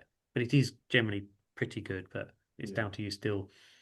It's like when it works out all your headings and whatnot, at the end of the day, you should be checking those. If you were using that, you need to do a bit of a sanity check. Is it actually got the right wind? Have you put all the right details in over here, for instance? Because if you don't put the right details over here, it isn't going to throw up the right information, is it? So as always, don't just on these applications, we do dedicated SkyDemon tutorials, but don't just dive in. You need to set it all up first of all, etc., etc. But tonight's not about setting up SkyDemon, just about using it. All right, okay. So there's our day one, leg one. Quite fine-tuned now, isn't it? Looking at the things we need to avoid, etc., etc. 2 hours 36, certainly we are within the magic 3 hours, so we should be able to reach that easily with the fuel we've got in the helicopter. That's good news. Jet Ranger, we've already said drop off Goodwood. And for the most part, we've chosen the route for the view. Because you said at the beginning, we could just go straight from there, straight down there. But where'd be the fun in that? That's not what this is about. It's not trying to get there as quick as possible. This is about experiencing the coastline of the UK and where possible, trying to go almost all the way around it. 2,000 nautical mile journey. And it is a real sort of adventure and a real journey. Choice of route we were going back into. And then, like Chris might say, oh, actually, can we go via this as well? Yeah, of course, no problem. We'd have to look, would it impact on the length of time? Fuel stop, is it possible? Can we all do that? Is there, what's in the way, airspace, etc., etc. Yeah, no problems at all. Any questions with that at the moment? Okay. All right, shall we carry on and look at the next bit? Well, I have to go now, but yeah, no problem, Chris. This brings back some very pleasant memories, and I'm really looking forward to the trip. Fingers crossed for the weather. Yes, as always. Yeah, of course. Yeah, absolutely. All right, Chris, Okay. thank you for joining. No problems. See you again. See you later. Bye. Bye. I'll really I'll quickly tell you half the Metal Mickey story. So one of the times when Chris went round with us, for it's not a problem, but for whatever reason, they decided they just want to make a precautionary landing. And so they did. And it was where did I say it was? It was somewhere around this area here. And they found there was actually a little private airstrip down, I think, with a windsock, and they landed in. Yeah, LCA-21. Yeah, And so yeah. they landed in a nice big field away from everybody, hopefully not causing any problem, no horses and all the rest of it, shut down, and all is well. And this person came over, and I don't know the exact what he said, but probably something along the lines of, "Hey, what are you up to?" And Chris and the instructor said, "I'm so sorry, just precautionary landing, blah blah blah blah blah." Oh, no problem. Do you want a cup of tea? And kind of, invited them in. They went, you've never heard this story, have you? I don't think, Ollie. Invited them in, and uh, uh, look, some of this goes out on the internet because we're recording it, so I'll be a little bit careful what I say. But look, the person was really nice and friendly, but Chris was a little bit worried about the area that they landed in. He'd got quite a nice watch on. He's got an old Rolex. They call it a Coca-Cola Rolex, and it was, oh my God, I got a feeling the only way we're getting out of here is I'm going to have to give this watch up. And but of course, this was just it wasn't true at all. There's no problem. It's just going through their mind because of where they landed. It was a scrapyard and etc. etc. But the person actually was, by all accounts, was really nice and helpful. They had a cup of tea, they had a good sit, chat, and all the rest of it, and everything was fine.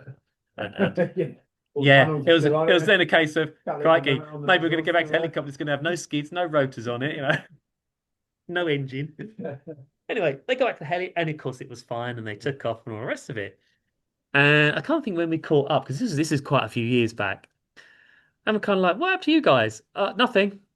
Don't worry, we'll tell you later. I think we stopped at Isle of Wight. Or we caught up at some point. We're like, no, nothing. It's all right. It's fine. Is everything all right? Yeah, it's fine. Yes, no problem. Cool. Okay. Anyway, I'll finish the rest of the story in a minute. Okay, so just have that in mind. They've escaped with their lives. Chris has still got his watch and the helicopter's in one piece, and they got out of there. Nobody's going to know about this. Right, okay. So we've refueled at Sandown. Of course, what haven't we factored in at the moment? Lunch. Yes. Toilet breaks. Toilet breaks. So you're going to need to cross your legs for 2.5. at least 2.5 hours. So we do have to factor that in. What if we've got somebody that can't last that long? Nappies, No. the old emergency, pee in a bottle stuff. Anyway, usually everybody can manage. Oops, hang on. Is this my wife saying you shouldn't be telling stories? What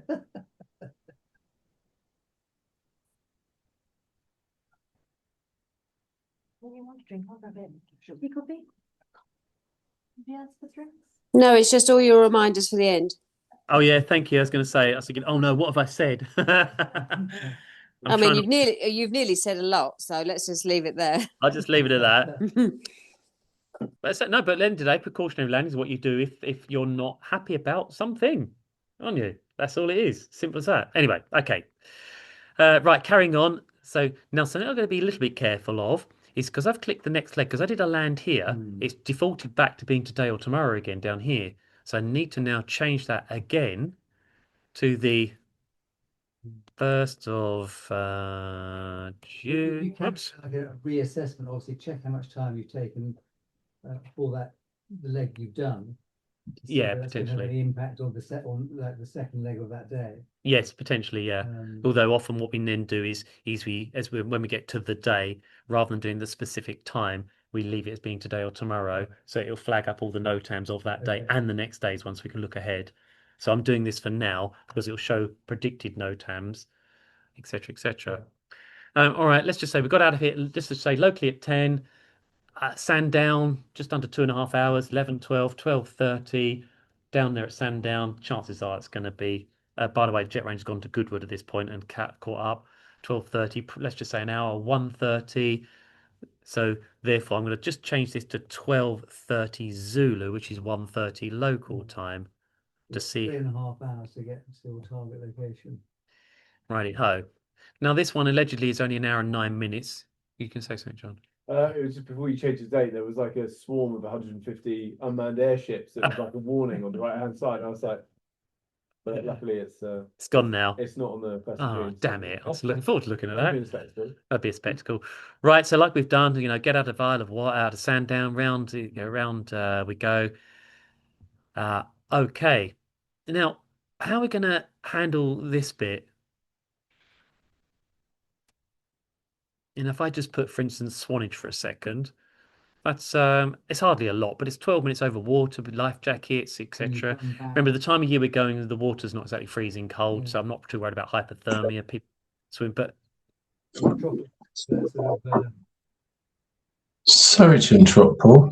Yes. We've got bottom right over there. I can see something it says danger area, penetrated airspace. Well, down here. But oh, you mean right. along here? Yeah, that's because at the moment we haven't tweaked the route accordingly. Look, it's flagging up. So this is a horizontal slice of, at the moment, this route that we're looking at. So vertically, it's quite handy because you can see where our intended route takes us within controlled airspace. So it's like a slice looking through it. But this will change as we pull the route around. So, for instance, if I stick that straight into Bournemouth, look what it does there. All right. So I'm looking at how we're going to handle this part of the leg. We're just going to fly across the water and say, what the heck? Whoops. I suppose, even if you went the end of the Needles, so you didn't go back up to Hurst. I think, is that what it says? Oh, but Hurst Castle is quite cool to look at, to be honest. Yeah, it's actually, a lot of this is all about the things you get to see. The things we see is just amazing.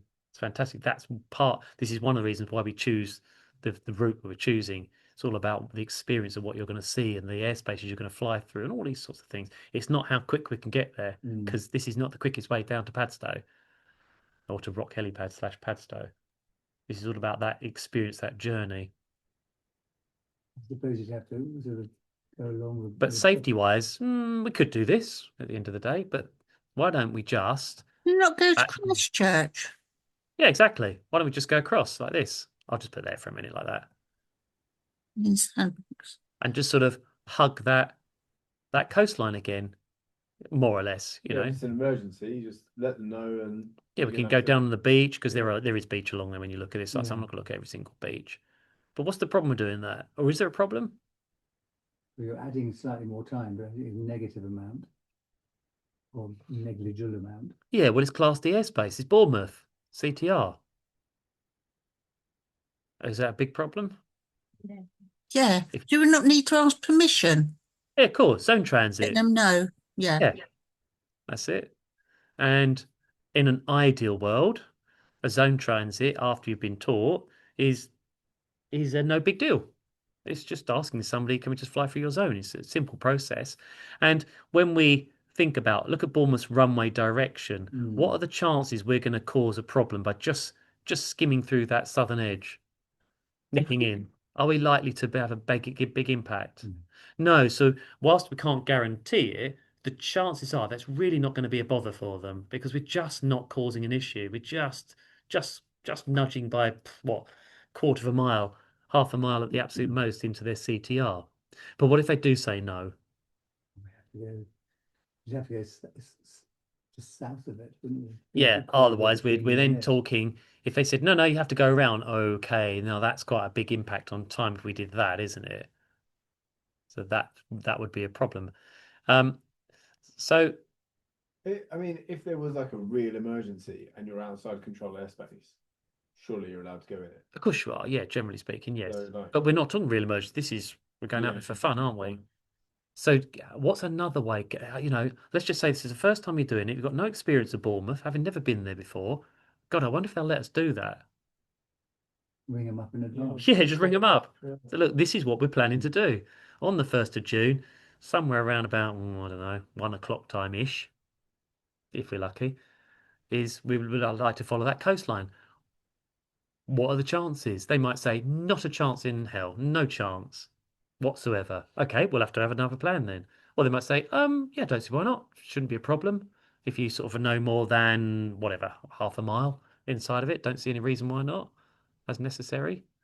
All right. If they say no, I presume they can't tell you then to go around the north or the south. That's entirely your choice. Yes, exactly. Yes. So if they said not a chance, then we'd have to be a bit more accurate and fly maybe like that. But of course, there's nothing. Yeah, I mean, there's nothing wrong with like flying over the sea if you've got life jackets and it's warm and it's calm. exactly. I know, but remember, we're always trying to minimize the time that we fly over the water where possible. But in reality, we're not actually that far from the coastline, are we? But it's just a thought, that's all. Remember, we're trying to be as safe as we possibly can, having as much fun as possible, but being as safe as possible. So my idea would definitely be, I would want to be closest to that coastline. Also, it's pretty cool to see it. But that does put us inside that CTR. Fine, I'll ask for zone transit. What are the chances? I don't actually know. Why don't we just call them in advance and just get a bit of a feel for if they're, yeah, no problem, don't see why not, or no chance. That at least gives a heads up, won't it? And once again, we'll have a double plan for the day. The plan will be to fly along. If they say no, okay. We need to make sure we fly accurately from these points. Now, luckily, this is easy to see, isn't it? Look, it's a bit of a spit of land that sticks out. So it's relatively easy to get from that point to that point. And visually, once again, looking in the distance, sandbanks. That's the, isn't sandbanks the most expensive bit of real estate per meter in the UK? If I remember rightly, even in compared to central London, isn't it, or something? Or certainly up there, isn't it? Yeah, no, it is. Yeah, it's incredible. You get the ferry across from there to Brownsea, which is like I think where the scouts, like where they. But yeah, it's just a tiny little bit of land, and it just sticks out. You ever been down there? No, I've seen the program. It's bonkers. Yeah, the houses that are down there, I think it's usually sort of footballers and things that own them. In Manchester United manager. Yeah, it's like Noosa in Australia, same kind of thing. It's just mad. Anyway, so again, a double plan for there just in case of backup, but with the calling now, as experience tells me, actually they're really normally very accommodating. They're really no bother at all. They're very nice people, and usually let us fly through there, no problems whatsoever. So that's cool. Down here, look, more danger areas. So again, we can check if they're active or not. And this one, as you can see, juts right in land. So we do need to know if this one's active. Otherwise, we are definitely going to have to go around it. Now, if Chris was here, he'd be saying, oh, no, we definitely, don't worry about Swanage. What we want to do is, oops, go there, which also takes us around the danger area. So past Wareham, staying north of that road, because there is the Bovington Tank Museum. I was just wondering whether that was actually a danger linked, because obviously tanks. Yeah, well, I think Bovington is. I don't. It's just it's the museum. I don't think it's active particularly. And once again, this goes out over sea as well. So lots of so it's Plymouth military. Again, they might not be active. Oh, you've got Bovington Camp. Yeah, that's right. Yeah. So there is something there. Got to watch out. What's that symbol there, though? Danger. Gliders. Yep. Danger. So look, winch launching as well. Surface to 2,000 feet.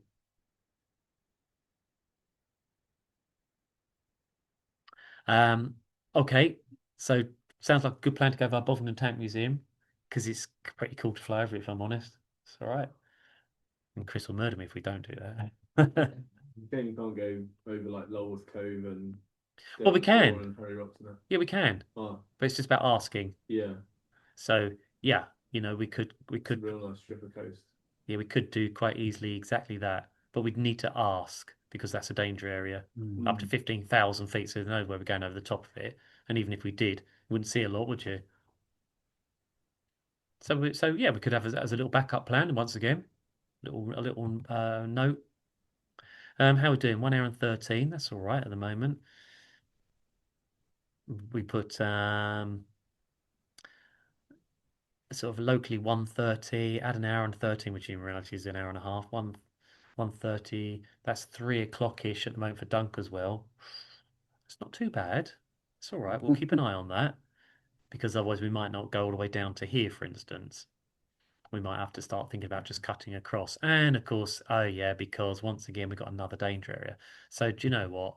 We might as well just say, let's just sort of go somewhere about here. Bird sanctuary, okay, fine. And look, the danger area goes all around this coastline. So actually, probably such lovely coastline. it is, yeah, it is really So good. beautiful. Something along those lines. But do we need to go exactly to Lyme Regis? No, probably not, to be honest. And then it's time to cut inland, past Axminster, straight to Dunkerswell. Hour and 11 minutes. That's okay for fuel. No problems at all, of course. So we're not exactly going to be desperate for fuel. Not a very long leg. Refuel at Dunkerswell.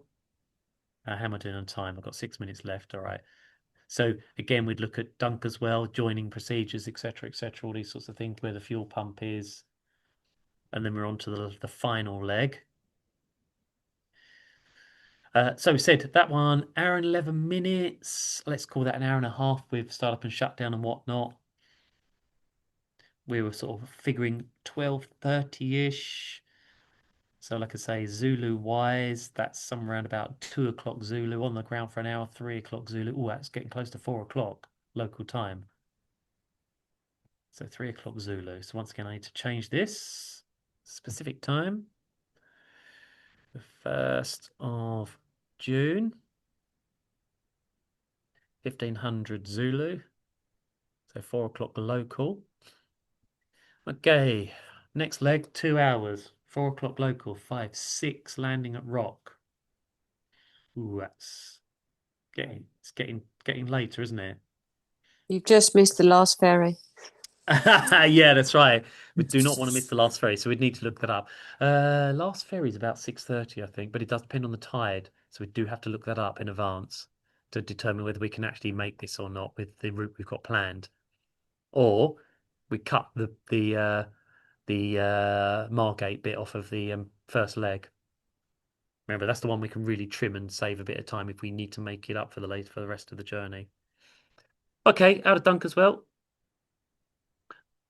Straight down to this is all very pretty along here as well, of course. Down to real sort of Exmouth. Round past Torquay. That's all. Yeah. Yeah, all very, very pretty. Do we need to go right round the head? No, probably not. Got another danger area. So It's a lot of Navy and Marines, isn't it? yeah.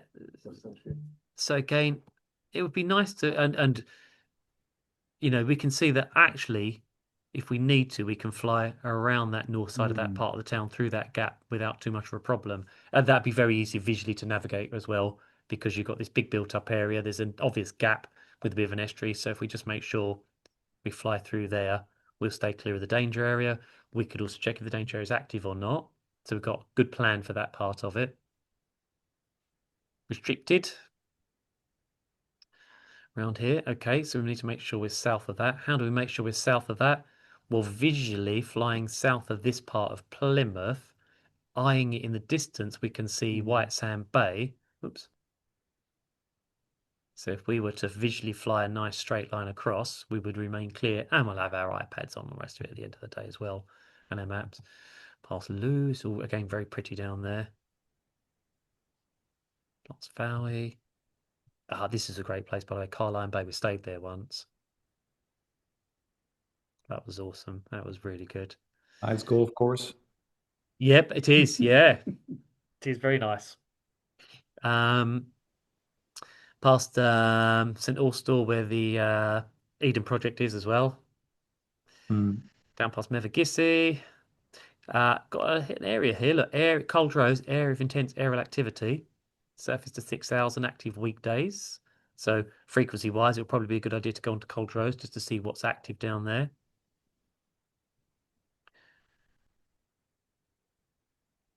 And Cold Rose, normally actually quite good at letting us fly over the top of them. So that'd be quite cool. Fly right over the top. Do we need to go right down here to Lisgard? Yeah, I think, you know what? You're short of time. Time-wise, it doesn't add a lot. It only adds allegedly 5 minutes, so it is perfectly doable. And also for the area you want the cold roads, you're not going across them. You're going on a little bit of a tour. Yeah, exactly. You might not like. That's it. Because there's something else we'd like to do, which will just be a small time impact, bearing in mind. Michael's Mount. Yep. But not just simply that, but also Penzance heliport. We quite like going in there just for a bit of fun. We literally just go down and hover and wave to everybody because they're all expecting it. Because what you'll find is that this is out on social media and quite a lot of people follow us and will deliberately be at places to see us fly past or come and in this case hover. So there's usually a bit of a gathering down there of people because they know we're going to be in there and just to go and say hello. And it's also for the Jet Ranger. It's a place if we didn't get fuel somewhere else, we can get rotor running refuel there if necessary, which is quite handy. So that'll just be it's only a small time penalty. It's only like we only stay down there for about 60 seconds and then we tend to take off and go again. But it's really quite cool. Around the coastline, if possible, kind of literally right round the tip. Land's End, yeah, we usually go more or less over the airport. Something, well, actually, we tend to go sort of straight up to St Ives at that point.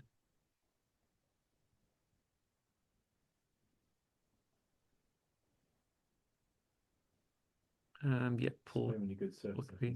Oh yeah, over top of Perranporth. Yeah. Past Newquay. That parachuting.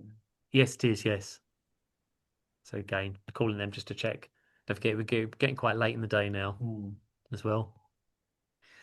Straight at the top of Newquay. And we talked to them, of course. And also, just a little subtle reminder, just checking we're coming in the morning for fuel. Just to double check that they're not going to say they're shut for some weird reason. But yeah, it's always good. And into ROCK HELIPAD. 2 hours and 7 minutes. Okay, yeah. So that still gives us, even if we add a bit more time on there, enough fuel the next day to easily that sort of, you can see that leg is airborne wise 5 minutes. So it's really not that far to get back and ready to refuel. Into ROCK. Well, hey, we've made it. So, and then the ferry across, etc. Scramble down to the beach to go get the ferry. And then we have it.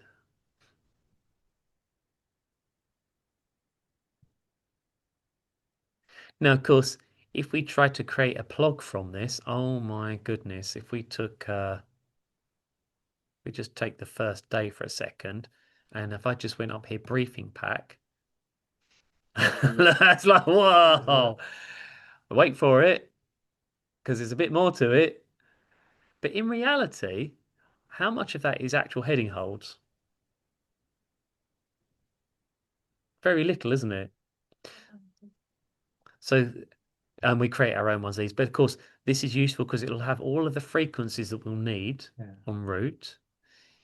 It will give us an accumulative per leg. Remember, this is not the whole lot. This is just the first leg from Elstree planned to go down to the Isle of Wight, as you can see there. It gives us, once again, distance and alleged time at 80 knots, but we'd have to consider startup shutdown. What if, you wanted to circle around and look at something, etc., etc. But a very useful tool to have. Ignore the fuel because I haven't added any fuel, etc. to it, so it'll be flagged up in red. But yeah, still very, very useful. But like I say, in reality, heading holds, no, the vast majority of it is track crawling. Certainly the bit we've seen here. Later on through certain parts, there's a bit more actual heading holding as such. But we are, at the end of the day, through, where was it? Possibly here, very much holding a heading, but it's also coupled with a visual clue, isn't there, of something in the distance.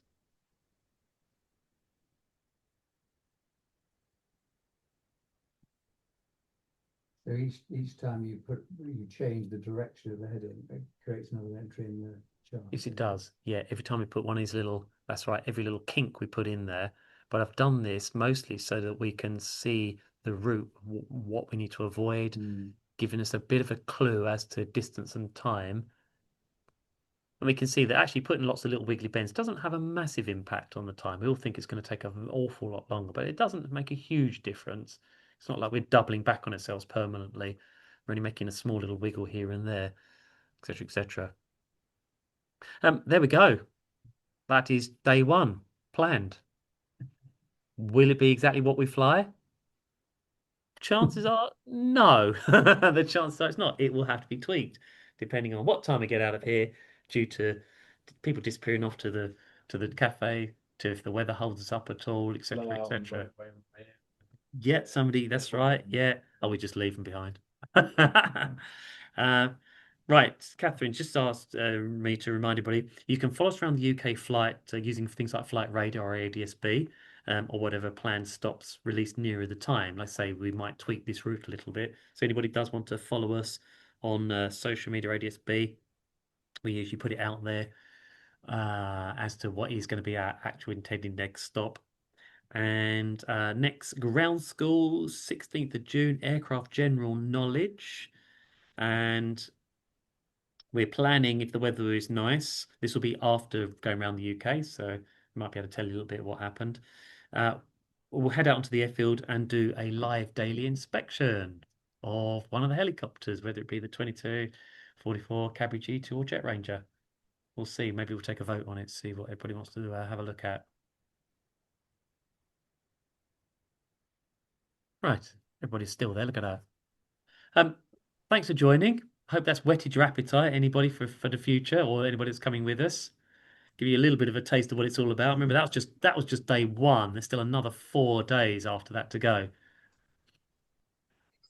You didn't quite finish that Hastings story. Ah, well, so we get down to ROCK Helipad. Still nothing mentioned. We get down to Padstow Blue Harbour Hotel. Fantastic. I'm going to have to cut this bit off at the end. You know that, don't you? All right, look, I'll tell you what. Good night, everybody, but don't go. Don't go. I'm just gonna